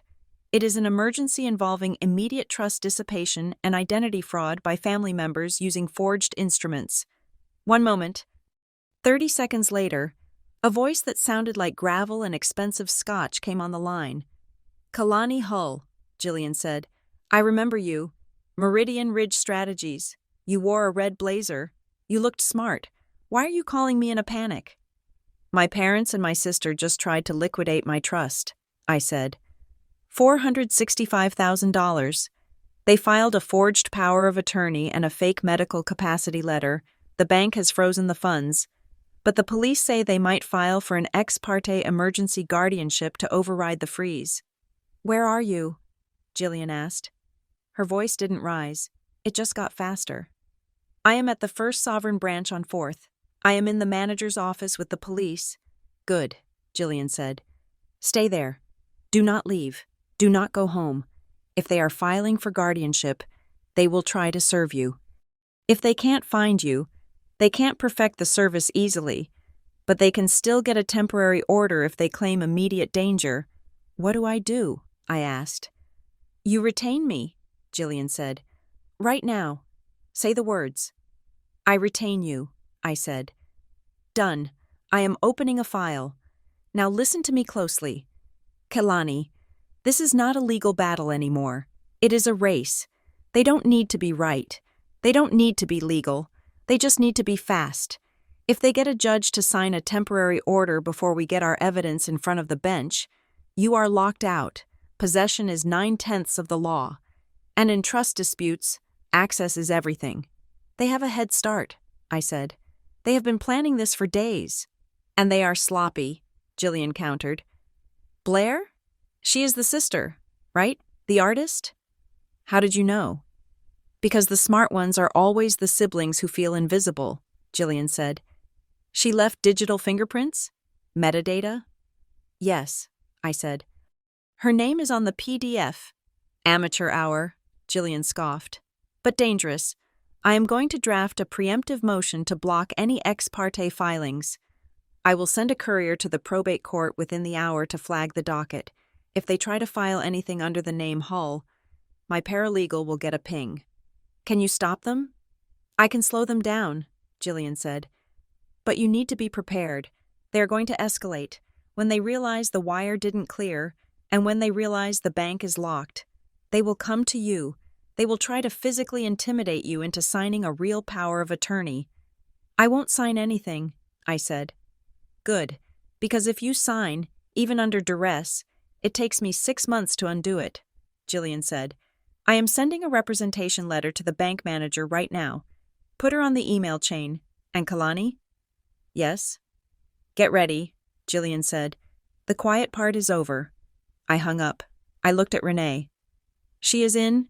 She is blocking the docket. Jillian Hart? Renee asked. Yes, Renee exhaled. A long sigh of relief. Okay, that is the cavalry. Now we just hold the fort. Officer Maddox closed his notebook. We have the evidence we need for the initial report. We are going to head back to the precinct to file this formally so there is a case number. That gives your lawyer something to reference. You are leaving? I asked, a spike of panic rising in my chest. We have to file the warrant request for the video footage and the subpoena for the IP records, Rivera explained. We can't do that from here, but we are a phone call away. And you are safe here. This is a bank. There are armed guards in the lobby and cameras everywhere. Okay, I said. Thank you. The officers left, the glass door clicking shut behind them. The room felt suddenly larger and emptier. It was just me, Renee, and Damon now. The silence returned, but it was heavy, pregnant with the anticipation of the next strike. Damon was typing the notes from the call with Jillian into the file. Renee was organizing the stack of printed evidence. I sat in the leather chair, staring at the frosted glass wall that separated us from the main lobby. I could see the vague, blurry shapes of customers moving on the other side, people depositing checks, people opening savings accounts, normal life happening in a soft, muffled rhythm. I looked at my watch. It was 10:30. The morning was gone. My old life was gone. I should call my boss, I said quietly. I need to explain why I am not at the client presentation. Do it, Renee said. But keep it vague. Family emergency. Do not give details that can be repeated. I reached for my phone, and then the sound cut through the air. It was the electronic chime of the front door opening, not the soft whoosh of the automatic sliders, but the sharp, distinct ding-dong that announced a customer entering the branch. Usually, I wouldn't have noticed it. But the branch was quiet. And then I heard the voice. It wasn't loud. It wasn't shouting. It was a baritone boom that carried through the open space, cutting through the low murmur of the tellers and the hum of the air conditioning. It was a voice that had commanded my childhood, a voice that knew exactly how to pitch itself to sound authoritative and reasonable while demanding absolute submission. I am not here for a transaction, the voice said. I am here for my daughter. I know she is here. Her car is in the lot. My blood froze in my veins. I looked at Renee. Her eyes went wide. He is here, I whispered. I tried calling her, the voice continued, getting closer to the glass partition. She is not answering. She is having an episode. We are very worried. We just need to make sure she hasn't done anything rash. It was my father. And he wasn't alone.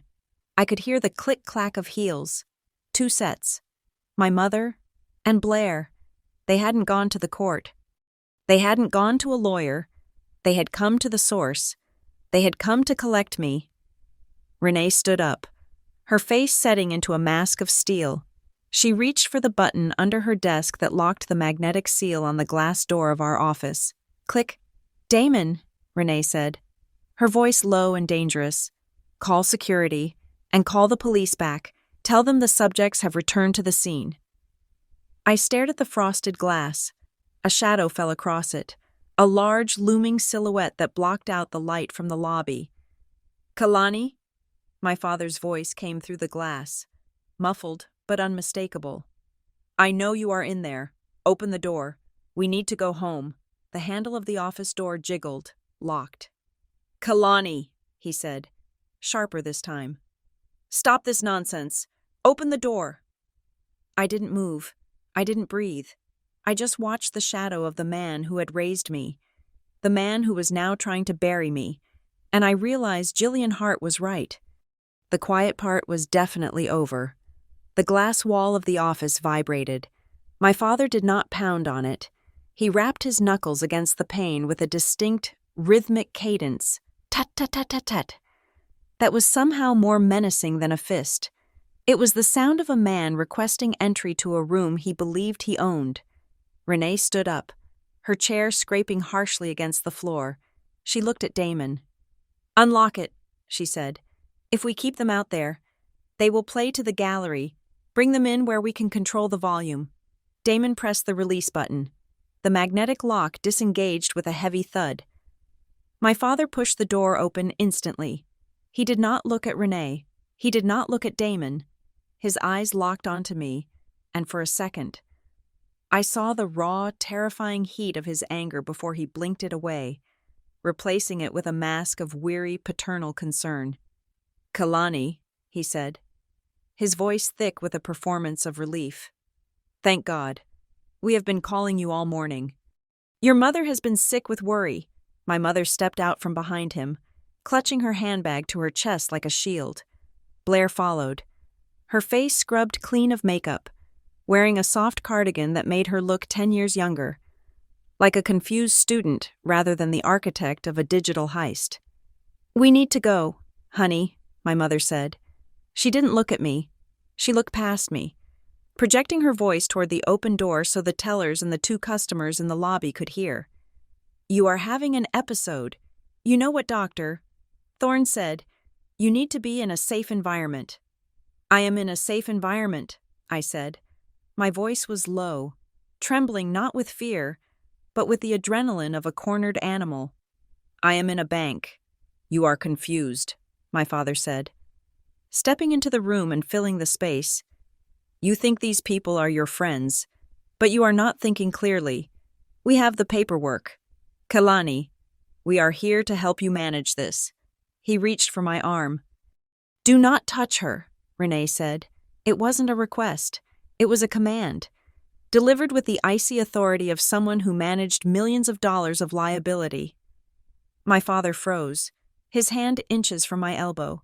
He turned to Renee, his smile tightening into a rictus of condescension. "I am her father," he said, "and I am her legal guardian as of yesterday. I suggest you check your system before you interfere with a family medical matter." "I have checked the system," Renee said. She moved around the desk, placing herself physically between me and my family. "And I have checked the power of attorney you filed. It is currently under a fraud hold. The assets are frozen, and as for your guardianship, it is being contested as we speak." "Contested?" My mother's voice pitched up, shrill and theatrical. "She is mentally unstable. Look at her. She is shaking. She is paranoid. She thinks we are stealing from her when we are just trying to stop her from giving it all away to strangers." She gestured wildly toward the lobby, inviting the audience to judge the crazy daughter. "She tried to wire nearly $500,000 this morning," my father lied, smoothly inverting the truth. "We stopped it just in time. We are the only thing standing between her and bankruptcy." The gaslighting was so absolute, so confident, that for a split second, I felt the floor tilt. Did I do that? Then I remembered the fax header. I remembered the IP address. I remembered the name Blair_workstation. "You are lying," I said. I stood up, gripping the back of the leather chair. "You tried to wire the money. You faxed the fake doctor's note from your office. Mom, Sterling and Finch, the fax number is on the receipt." My mother blinked, a momentary glitch in her performance. "I don't know what you are talking about. You are imagining things. This is the paranoia talking." "And the account you opened?" I pressed, my voice rising.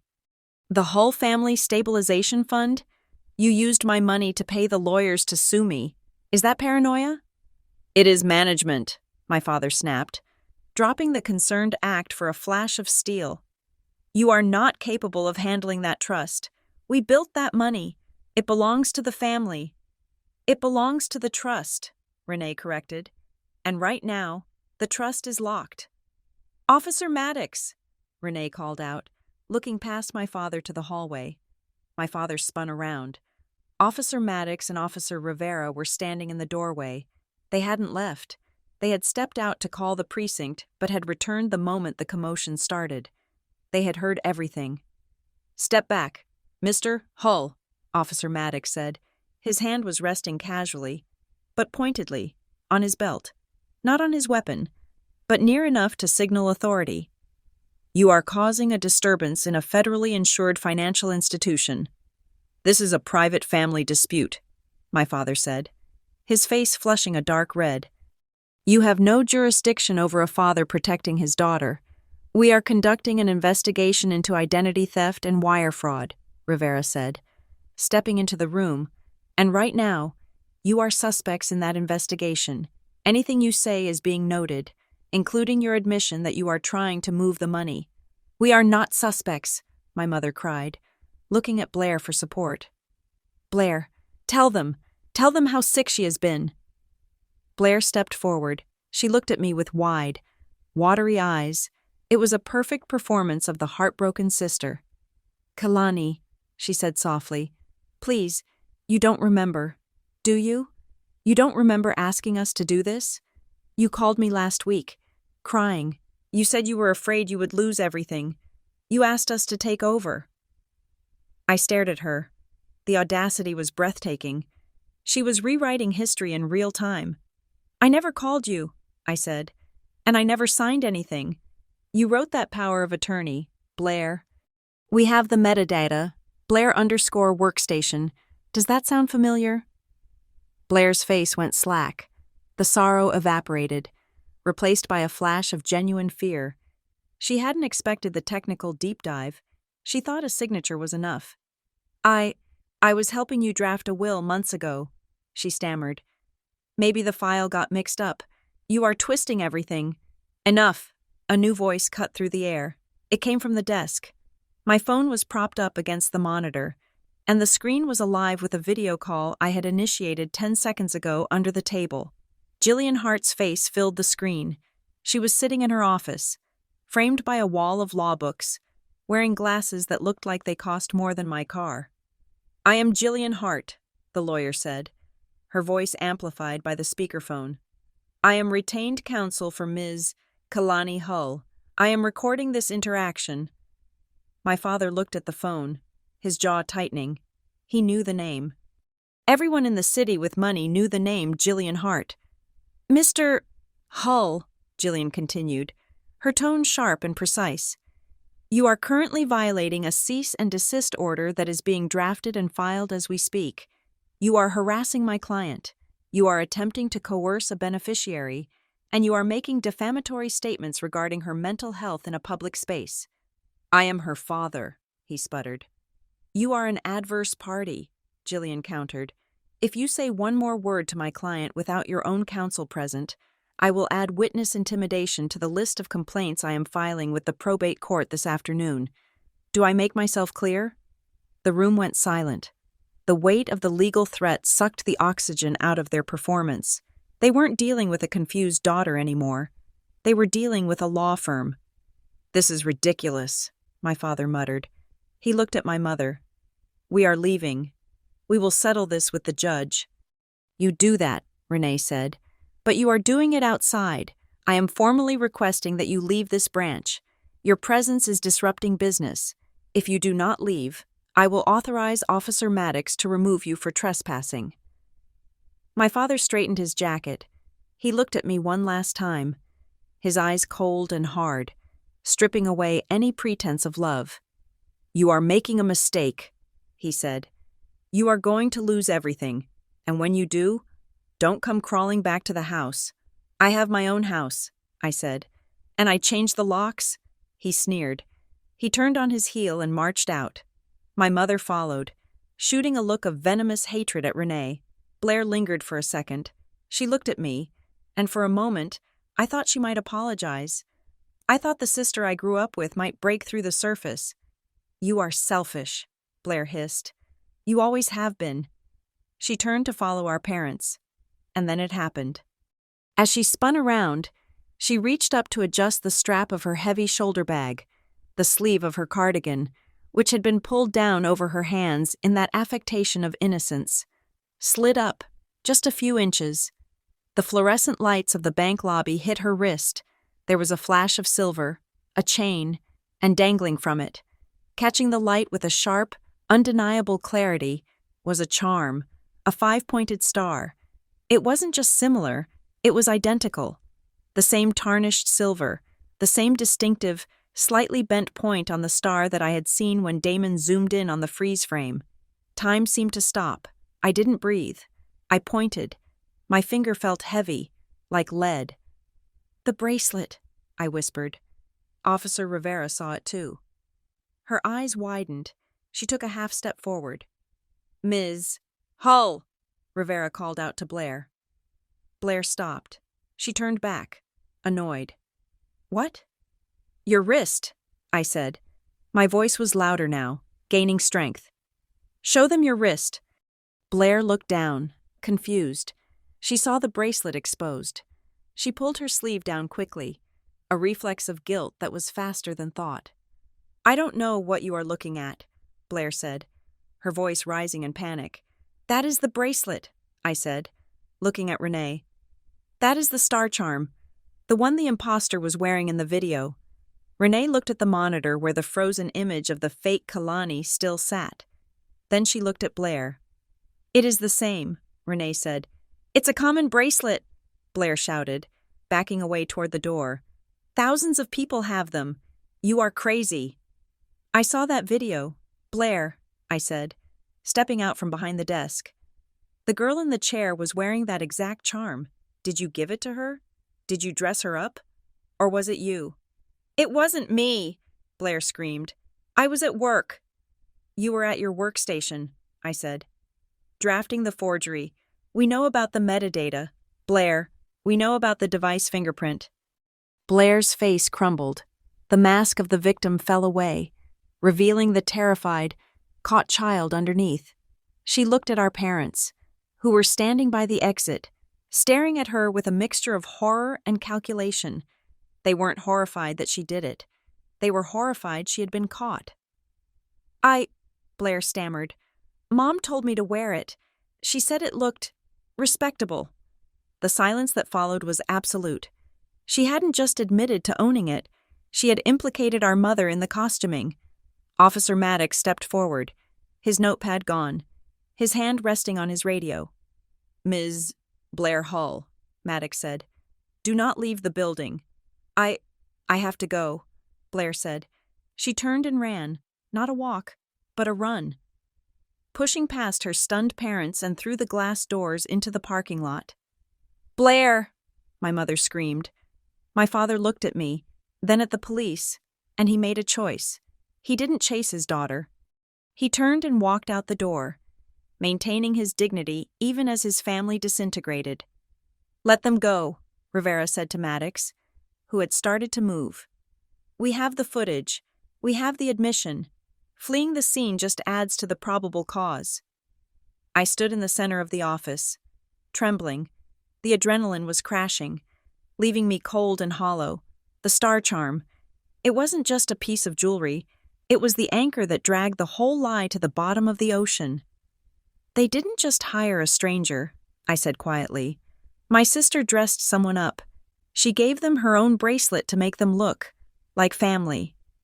"Or," Renee said gently, "she gave it to someone she trusted enough to commit a felony with." Jillian's voice came from the phone, sharp and victorious. "Kalani?" "I am here," I said. "Did the police see the bracelet?" "Yes," Officer Rivera answered for me. "We saw it, and we heard the statement regarding the mother's involvement." "Good," Jillian said. "That is the ball game. I am filing for a temporary restraining order against all three of them immediately. They won't be able to get within 500 feet of you or that bank without going to jail." I looked at the empty lobby where my family had stood just moments ago. They had come in to destroy me. They had left as fugitives. "It is over," I whispered. "No," Renee said. her eyes fixed on the computer screen where the money was still frozen. A digital hostage in a war that was far from finished. The show is over, but the investigation? That is just starting. The adrenaline that had spiked during the confrontation with my family began to ebb, leaving behind a cold, clinical clarity. The lobby was empty now, save for the ghost of my sister's panic and the lingering echo of my father's threats. But inside the glass office, the atmosphere had shifted from crisis management to forensic reconstruction. We were no longer reacting. We were building a wall, brick by evidentiary brick. Officer Rivera took the lead on the physical evidence. She didn't just ask for the video file, she demanded a strict chain of custody. Renee had Damon burn the security footage onto a secure flash drive, then placed it into a tamper-evident bag. Rivera signed the seal, noting the time and date. "We need the stills, too," Rivera said, her voice all business. "High resolution. I want a clear shot of the imposter's face, even with the mask, and I want a macro shot of that wrist. We need to match the charm on the screen to the charm on your sister's arm. That is our physical link." Damon printed the frames. The image of the star charm, pixelated but undeniable, looked like a jagged scar against the glossy photo paper. Rivera slid it into a separate folder. "This establishes the fraud," Rivera said, "but we need to verify the identity. We will run facial recognition on the imposter's eyes and brow ridge, the parts the mask didn't cover. If she is in the system, we will find her." On the speakerphone, Jillian Hart was already moving the battlefield from the bank to the courtroom. Her voice was a steady stream of tactical commands. "I have already drafted the cease and desist," Jillian said. "It is being couriered to your parents' residence and your sister's apartment as we speak. It explicitly forbids any direct contact with you, any attempt to access your assets, and any communication with your medical providers. If they text you again, even to say hello, they are violating a legal notice." "They will try," I said, looking at my silent phone. "My mother thinks she can talk her way out of anything." "Let her try," Jillian said darkly. "Every text message they send from this point forward is harassment. I want you to export your entire chat history. Kalani." "The Family First text? The thread about your medical history? That is admissible evidence of coercion. Archive it, cloud it, send a copy to me." "Done," I said. "Now," Jillian continued, "we need to close the digital loop. Did you hear back from your IT guy?" I looked at my laptop. An email had just popped up from Marcus at Meridian Ridge Strategies. It was marked high importance. "Just got the log," I said, opening the attachment. Marcus pulled the IP addresses for the failed login attempts on my work email this morning. I scanned the numbers. My heart gave a little jump. The attempts came from an IP address ending in 442. I read aloud. "That is a residential fiber line." Damon looked up from his own screen. "Read it again?" I repeated the number. Damon typed it into his browser, cross-referencing it with the bank's access logs for the online banking portal. "It is a match," Damon said, sitting back. "The same IP address that tried to hack your work email at 8:15 is the same IP address that logged into your bank account yesterday to change the password." "And let me guess," Renee said, her eyes narrowing.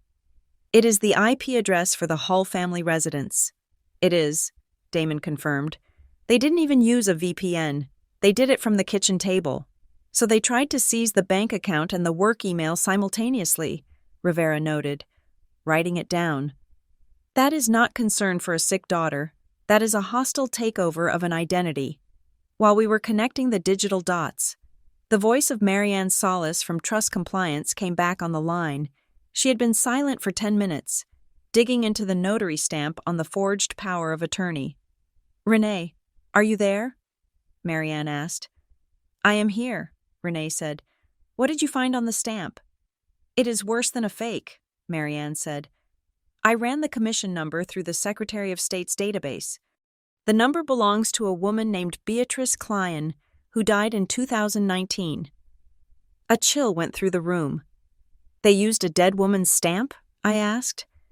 They likely bought a counterfeit seal online or digitally altered an old document, Marianne explained. But here's the kicker. The stamp on the document is dated yesterday. Beatrice Clayan has been dead for 4 years. The notary logbook at the branch should have caught this immediately. Renee's face hardened. She turned to Damon. Who processed the intake? Who was the teller at Station 4 yesterday? Damon checked the schedule. It was Sarah. Sarah Jenkins. Where is Sarah today? Renee asked. She called out sick at 7:30 this morning, Damon said. Said she had a migraine. A migraine, Renee repeated, her tone dripping with skepticism. Convenient. She processes a power of attorney with a fake notary stamp, accepts an expired ID, and ignores a masked imposter. And then the next day she is too sick to come to work. Do you think she is involved? I asked. I think she was either grossly negligent or she was compromised, Renee said. Maybe they paid her, maybe they tricked her, but her absence today is a red flag the size of a billboard. Secure her terminal, Renee ordered Damon. I want her emails, her internal chat logs, and her transaction history audited. If she took a payout, we will find it. Renee turned back to the stack of papers Damon had printed earlier. She pulled out the account opening documents for the Hull Family Stabilization Fund. Look at the timestamp, Renee said, pointing to the top of the page. This account was opened at 10:45 yesterday morning. That is 30 minutes before they filed the power of attorney. They set up the bucket before they turned on the hose, Rivera said. And look at the opening deposit, Renee said. $100? Cash? I stared at the document. My parents, who prided themselves on their credit scores and platinum cards, had walked in with a crisp $100 bill like petty criminals. Wait, I said. A memory sparked in the back of my mind, triggered by the discussion of the expired ID and the meticulous planning. The ID, I said. The one they used. I figured out how they got it. Everyone looked at me. 2 years ago, I said slowly, the pieces clicking into place. My father called me. He said he was updating his life insurance policy and wanted to list me as a beneficiary. He said the insurance company needed a copy of my driver's license for their file. I scanned it and emailed it to him. Did you ever see the policy? Jillian asked from the speakerphone. No, I said. I just sent the scan. I didn't think twice. He is my dad. And that scan, Renee deduced, is likely the source file they used to print the fake ID the imposter used. They have been harvesting my data, I said, feeling a fresh wave of violation. They didn't just snap yesterday. They have been keeping a file on me, just in case. That is premeditation, Rivera said. That moves this from a crime of passion to a conspiracy. Jillian's voice cut through the room, sharp as a razor. Kalani, I need you to authorize me to file an emergency motion. Right now. What kind of motion? I asked. A motion for a temporary injunction and a request for a protective order, Jillian said. We are going to tell the court that there is an active criminal investigation into the agents named in the power of attorney. We are going to attach the police report number, the evidence of the fake notary, and the affidavit from the bank about the fraud hold. Will that stop them? I asked. It will freeze the court, Jillian said. If they try to walk into a probate judge's chambers this afternoon with that fake doctor's note, my motion will be waiting for them. It effectively warns the judge, if you sign this guardianship order, you are aiding a felony. Do it, I said. File it. I am hitting send on the filing now, Jillian said. But there is something else. Her voice changed. The urgency dropped away, replaced by a slow, simmering curiosity. It was the tone of a lawyer who had just found a smoking gun in a haystack. What is it? I asked. I have been reading the original trust instrument, Jillian said. Not the summary you have, but the full 40-page deed your grandfather established when he funded this. I have read it, I said. It goes to me at 25. I control it unless I'm incapacitated. That is Section 4, Jillian said. But I am looking at Section 12, Paragraph C, the Protector Clause. I don't know what that is, I said. Most people don't, Jillian said. It is a fail-safe. Your grandfather didn't just trust you, and he certainly didn't trust your parents. He built in a third party, a trust protector. Who? I asked. It is not a family member, Jillian said. It is an independent fiduciary, someone appointed to watch the watchers. According to this clause, if there is ever a dispute regarding the capacity of the beneficiary, or if there is any attempt to change the trusteeship using a power of attorney, the trust protector is automatically activated. I have never met a trust protector, I said. You wouldn't have, Jillian explained. They stay dormant unless the alarm is tripped. Well, your parents just tripped the alarm. What does that mean? I asked. It means your parents think they are fighting you, Jillian said. They think if they prove you are crazy, they win, but they are wrong. Even if they prove you are the craziest woman in America, they don't get the money. Why not? Because, Jillian said, and I could hear the smile in her voice.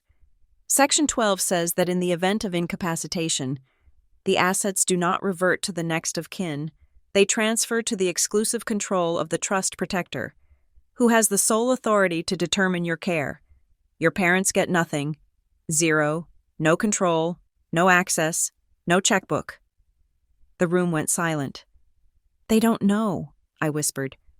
No, Jillian said. They are operating off the standard laws of inheritance. They think, Kalani goes down, we move up. They didn't read the fine print. Who is it? Renee asked. Who is the protector? I am looking up the firm now, Jillian said. It is a specialized fiduciary group out of Chicago. The individual named in the deed is Calder Wren. Calder Wren, I repeated. The name meant nothing to me. I am going to call him, Jillian said. I am going to tell him that the Hull family just tried to break into his vault. And Kalani? Yes. If this Calder Wren is who I think he is, Jillian said, your parents just picked a fight with a tank. Officer Maddox closed his evidence bag. We are calling this attempted exploitation, he said. It is a solid case. We have the forgery, the impersonation, the coercion, and the financial trail. But with this trust protector clause, Renee added, looking at me with a newfound respect. It is also a failed heist. They were never going to get the money. They were just going to get arrested trying. I want to be there, I said to Jillian. When you tell them, I want to see their faces when they realize they broke the law for a prize they couldn't even touch. Focus on the safety first, Jillian advised. But yes, we will let Mr. Wren deliver the bad news. I have a feeling he's going to enjoy it. The trap had snapped shut, but my parents weren't the ones holding the lever anymore. They were the ones caught in the teeth. The revelation hung in the air of the glass office, heavier than the silence that had followed my family's retreat. Jillian Hart was still on the speakerphone, but the rustling of papers had stopped. She had found the weapon we didn't even know we were carrying. Section 12, Jillian repeated, her voice vibrating with the thrill of a lawyer who just found the kill shot. The protector clause, Kalani. Your grandfather was a paranoid man, and right now, I want to send flowers to his grave. Explain it to me, I said, leaning over the desk. I thought I was the sole beneficiary. I thought the bank was the trustee. Who is this protector? A trust protector is not a trustee, Jillian said. A trustee manages the money. A protector watches the trustee, and more importantly, they watch the beneficiaries. They are an independent third party appointed specifically to prevent exactly what your parents just tried to do. They are the break glass in case of emergency option. And the emergency is defined as? Renee asked. Specific language. Jillian read. Any attempt to alter the chain of command via a power of attorney not drafted by the trust's original counsel, or any allegation of incapacity leveled against the primary beneficiary by a family member. They hit both tripwires, Damon noted. Exactly, Jillian said. Which means, as of the moment they filed that forged paperwork yesterday, the trust automatically shifted legal jurisdictions. Your parents are not fighting you anymore. Kalani, they are fighting Calder Wren. Who is Calder Wren? I asked again. The name sounded severe, like something carved out of granite. He is a fiduciary specialist based in Chicago, Jillian said. He handles high-risk asset protection. He is the guy you hire when you think your children might be kidnapped or your ex-wife might try to hire a hitman. He does not play golf with your dad. He does not care about your mother's social standing. He has one job: protect the integrity of the instrument. Call him, I said. I already pinged his office, Jillian said. Hold on. I am merging the call. The line clicked, a moment of static, and then a voice cut through. It wasn't the voice of a secretary. It was a deep, calm, almost bored baritone. This is Wren. Mr. Wren, this is Jillian Hart, counsel for Kalani Hull, Jillian said. We have a Code 4 situation regarding the Hull Family Trust. I see the alert, Wren said. He didn't sound surprised. He sounded like a mechanic looking under the hood of a broken car. My system flagged a deviation in the beneficiary access protocols yesterday. I was about to call the branch. Who filed the power of attorney? The parents, Jillian said, using a forged instrument and a fabricated medical capacity letter. There was a pause on the line, a long, heavy silence that felt dangerous. They used a medical letter? Wren asked. His voice dropped an octave. Yes, I said, speaking up. They claimed I was having a psychotic episode. They tried to wire $465,000 to a shell account they control. Attempted dissipation of assets under false pretenses, Wren murmured. Okay, that triggers the lockout. What does that mean for me? I asked. It means nobody touches a dime, Wren said. Not them. And unfortunately for the moment, Ms. Hull, not you. I am invoking my authority under Section 12 to suspend all distributions pending a forensic audit. The bank freezes the account, but I freeze the legal authority. Your parents can scream at a judge all they want, but a judge cannot override the protector without a federal trial. And I have never lost a federal trial. They are threatening to file for emergency guardianship, Jillian warned. Let them, Wren said. If they file, they are perjuring themselves. I need you to do one thing for me, Ms. Hull. Name it, I said. I am sending a digital packet to your lawyer, Wren said. It is an affidavit of competency. It is not a bank form. It is my form. I need you to take it to an independent notary, not the bank, not anyone you know, and sign it in front of 2 witnesses.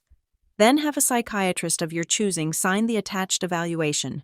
Do not use their doctor. Use yours. Get that back to me by 5 o'clock today. I can do that, I said.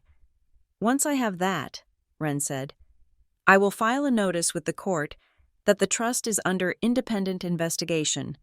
That effectively blocks their guardianship petition.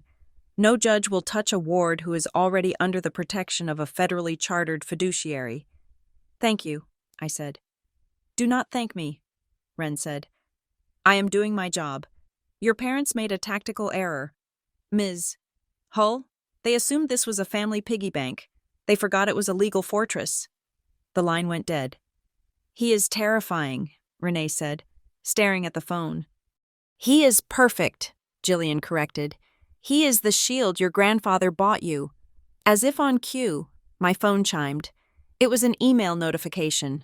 I looked at the screen. The sender was my father. The subject line was urgent. Legal intervention. They are doubling down, I said. I opened the email.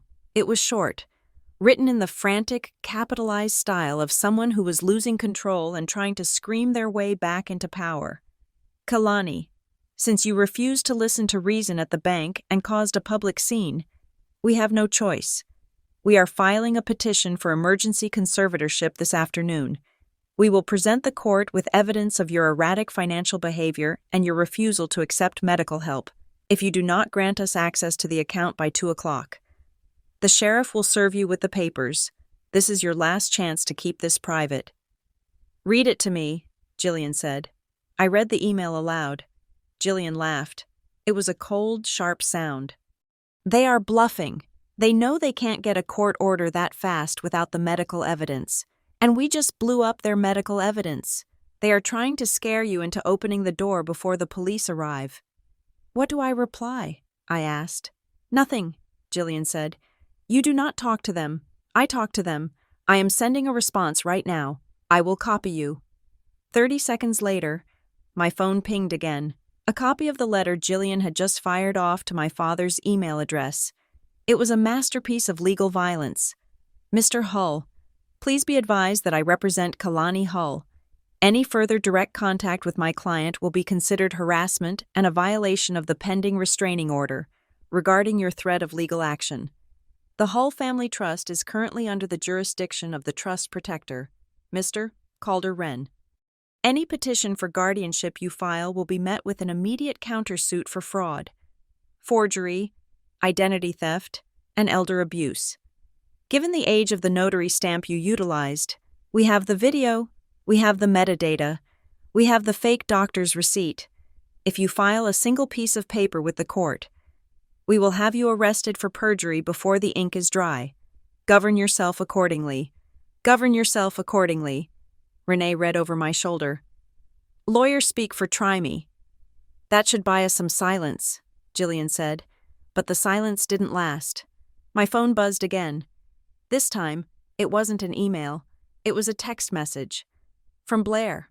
I looked at the preview. It wasn't the angry, defensive tone she had used in the parking lot. It was pleading. "Kalani, please, you have to stop this. I didn't want to do it. Mom made me. She said if I didn't help them with the computer stuff, they would cut me off too. I was just scared. Please don't let them arrest me. I can fix this. I can tell them it was all a mistake." I stared at the words. Mom made me. It was the same excuse she had used since we were 6 years old. Mom said I could. Dad said it was okay. She was 31 years old, and she was still hiding behind their legs. "She is trying to flip," I said to Officer Rivera, showing her the text. "Standard separation tactic," Rivera said. "When the ship sinks, the rat starts swimming. She realizes she is the one who left the digital fingerprints. She is the most exposed. She wants me to let it go," I said. "She thinks if she apologizes, I will tell the police to drop it." "Do not reply," Jillian said. "If you reply, it looks like you are negotiating. Forward it to me. I will add it to the evidence file. It is an admission of guilt. Mom made me confirms she did it." I looked at the text one last time. I thought about the star charm on the imposter's wrist. I thought about the weeks Blair had spent too busy to talk to me, while she was actually sitting at her workstation designing the document that would ruin my life. I didn't feel sad. I felt cold. I took a screenshot. I forwarded it to Jillian, and then I blocked her number. "We have an update on the video," Officer Maddox said. He had been on his radio in the corner of the office while I dealt with the family fallout. We all turned to him. "The facial recognition came back inconclusive because of the mask and the sunglasses," Maddox said. "But the gait analysis and the physical build gave us a hit when we cross-referenced it with known associates." "Known associates?" I asked. "You mean criminals?" "No," Maddox said. "I mean people connected to your family's social circle. We ran the license plates of the cars parked in the lot at the time of the incident. Your parents' car was there, but there was another vehicle that arrived at the same time and left at the same time." "Whose car?" Renee asked. "A Honda Civic registered to a Sarah Jenkins," Maddox said. The room went dead silent. "Sarah Jenkins," Renee repeated. "My teller? The one who called out sick today with a migraine?" "The same," Maddox said. "We pulled her DMV photo. We overlaid it with the video of the imposter. The height matches, the build matches, and the ear shape, which was visible outside the mask, is a 99% match." They didn't hire an actor, I realized, the betrayal deepening into something even more grotesque. They turned an insider. "It makes sense," Renee said, her face pale with fury.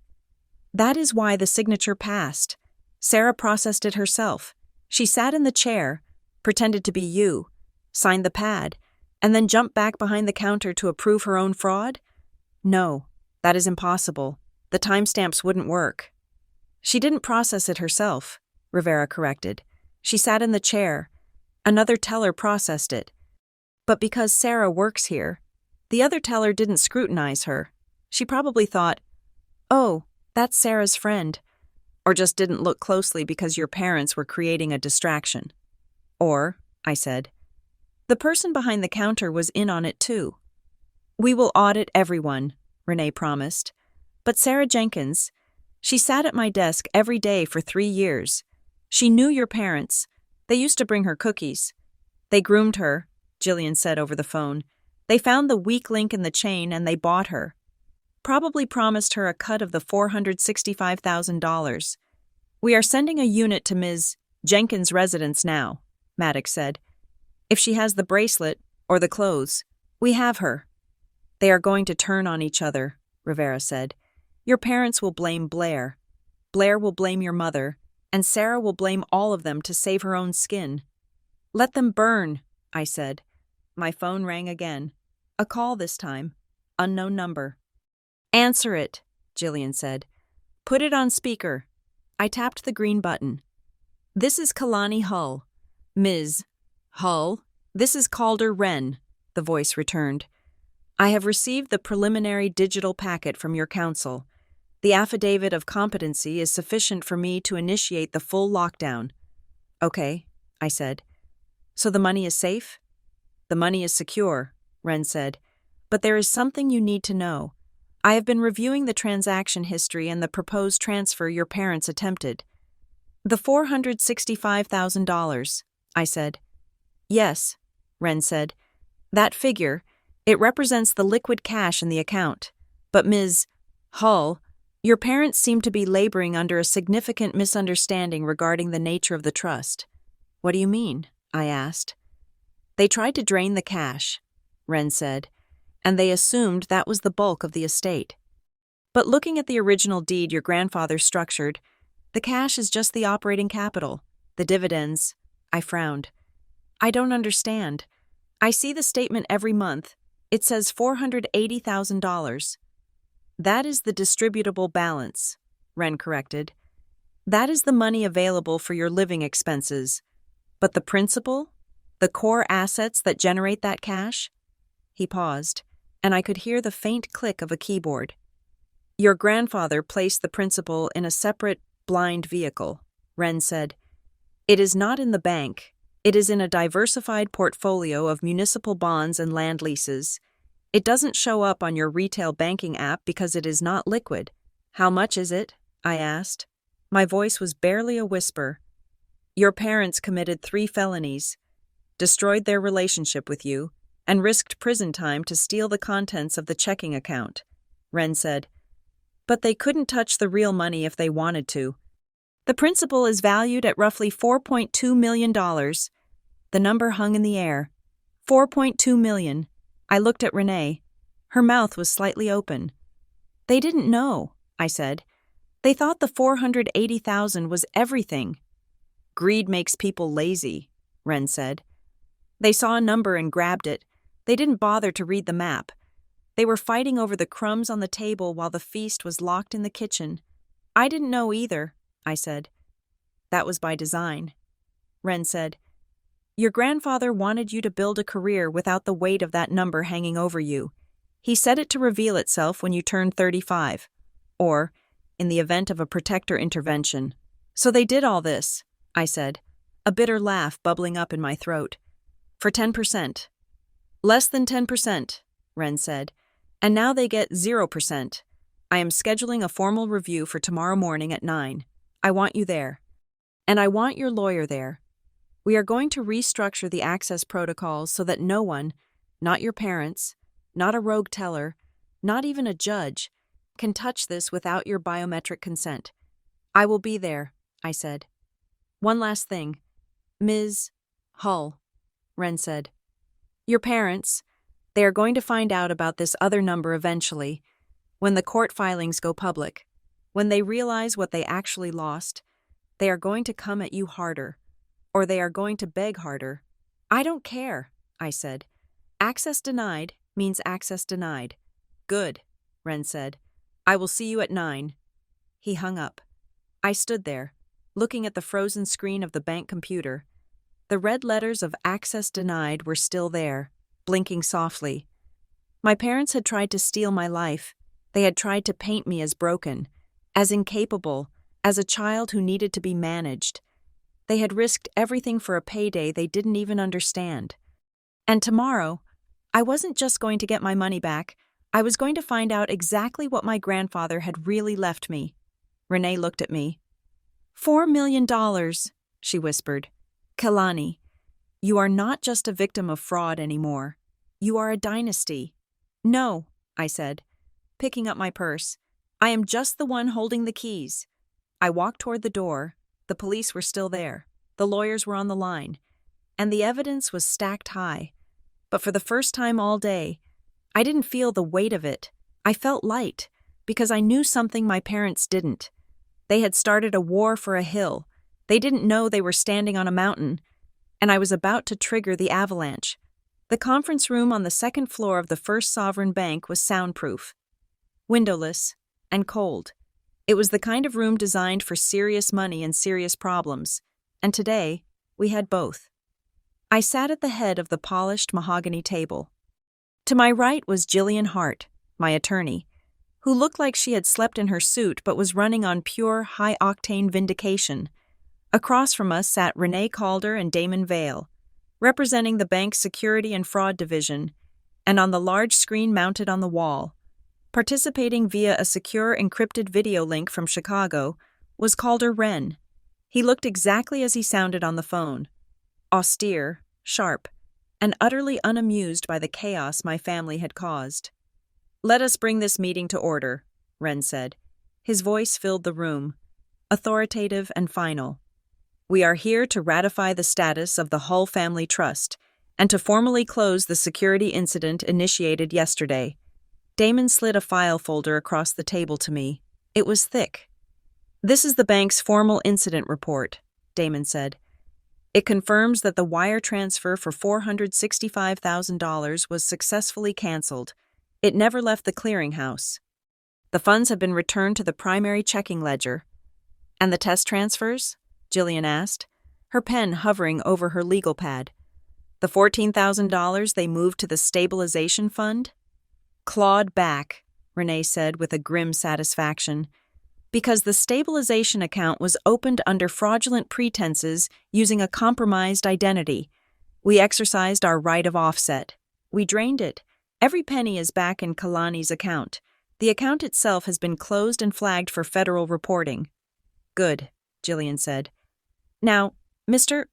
Wren, we need to talk about the long term." Wren nodded on the screen. "Miss Hull, yesterday I told you that your parents made a tactical error. I want to explain exactly what that means. You see, the trust instrument your grandfather wrote was designed with a specific trigger. It is a tiered structure." He pulled up a diagram on the shared screen. It showed 2 circles. A small one, labeled distributable income, and a massive one, labeled corpus.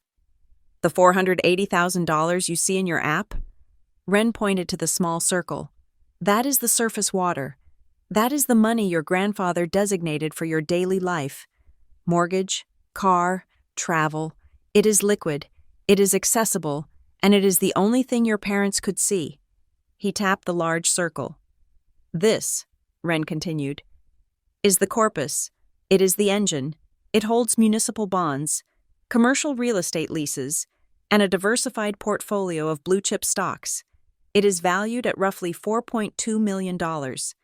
And here is the beautiful part. Under the terms of the trust, if any attempt is made to access the distributable income via a power of attorney that is not countersigned by the trust protector, the corpus automatically locks." I stared at the screen. "So when they filed that forgery," I said, "they didn't just try to steal the cash. They accidentally locked themselves out of the fortune." "Precisely," Wren said, allowing himself a ghost of a smile.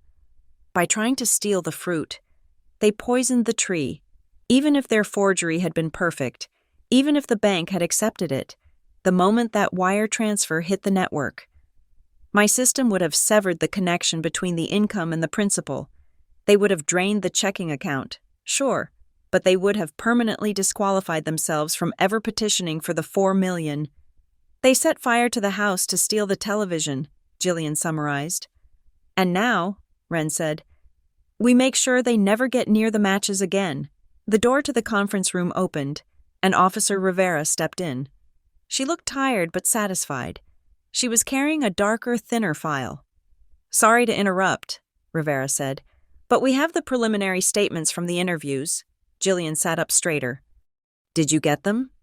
We brought Blair Hull in for questioning this morning, Rivera said. She came voluntarily, mostly because she thought she could talk her way out of it. She tried to stick to the supportive sister script for about 10 minutes. What broke her? I asked. The metadata, Rivera said, placing a sheet of paper on the table. We showed her the log from her workstation. We showed her the timestamp of the document creation, and then we showed her the video of the wrist with the star charm. I looked at the photo of the charm bracelet. It looked so small, so trivial. A piece of cheap silver that had cost my sister her freedom. She crumbled, Rivera said. She admitted to drafting the document. She admitted to sourcing the signature from an old birthday card you sent her. And she admitted to coaching Sarah Jenkins, the teller, on how to dress and move like you. Sarah Jenkins has been arrested, Renee added quietly. She was picked up at her apartment an hour ago. We found the hoodie and the sunglasses in her trash can. She claimed your father promised her $50,000 from the wire transfer. And my parents? I asked. They are sticking to their story, Rivera said. They are claiming they didn't know the document was forged. They are claiming Blair must have done it on her own and tricked them. They are throwing your sister under the bus to save themselves. Classic, I said. Family first, right? It won't work, Jillian said. We have the texts, the family first message from your father, the thread about your medical history from your mother. That establishes conspiracy. They weren't passive victims of Blair's scheme. They were the architects. They just hired her as the contractor. Rivera nodded. We are forwarding the file to the district attorney with a recommendation for charges: identity theft, wire fraud, conspiracy, and forgery. It is a heavy list. And the guardianship petition? Jillian asked. Did they file it? They tried. Jillian answered her own question, pulling a document from her briefcase.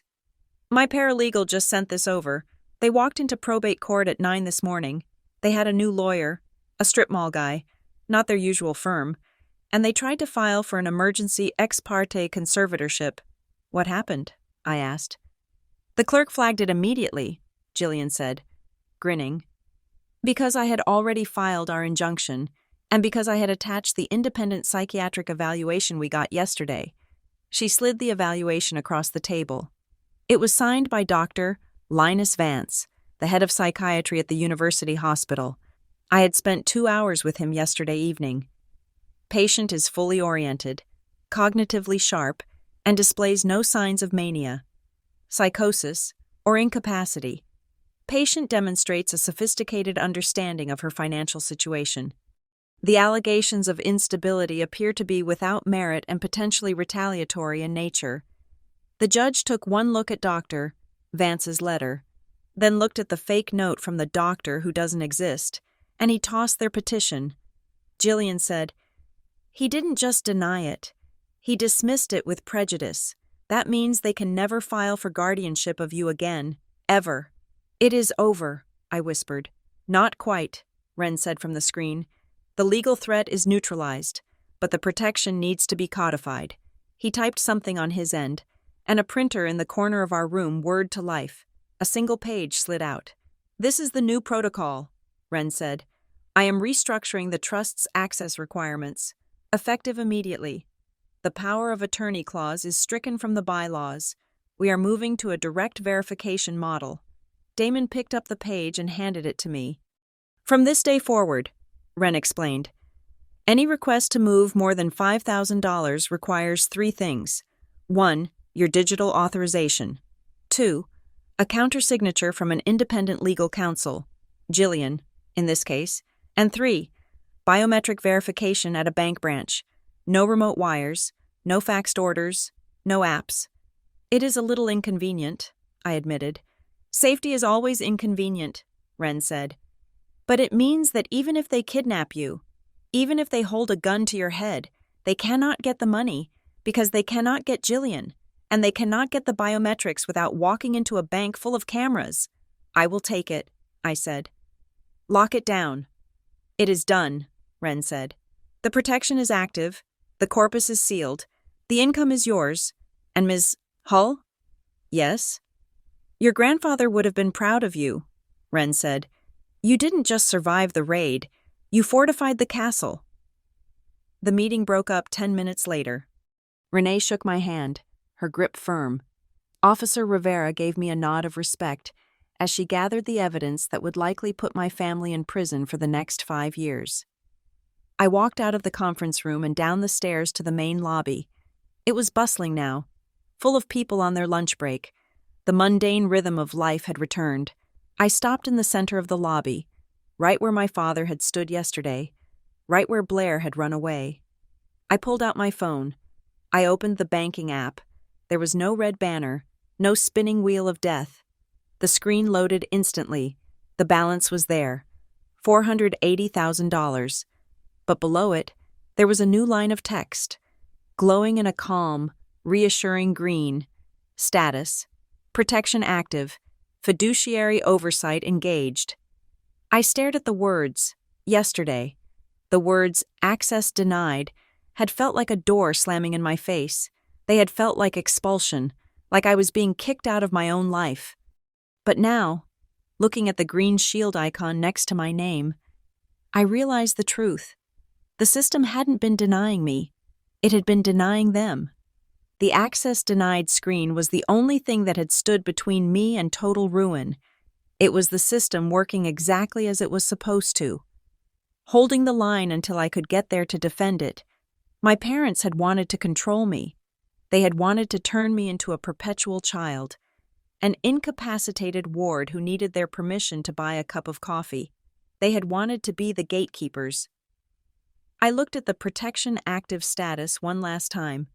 The gate was closed, the lock was turned, and the only person holding the key was me. I walked out of the bank and into the bright, sharp sunlight of the afternoon. My phone buzzed in my pocket. A text from Jillian confirming the restraining order had been served. I didn't even look at it. I didn't need to. I was free. Thank you so much for listening to my story. I would love to know where you are tuning in from. So please drop a comment below and share your thoughts on my family's betrayal.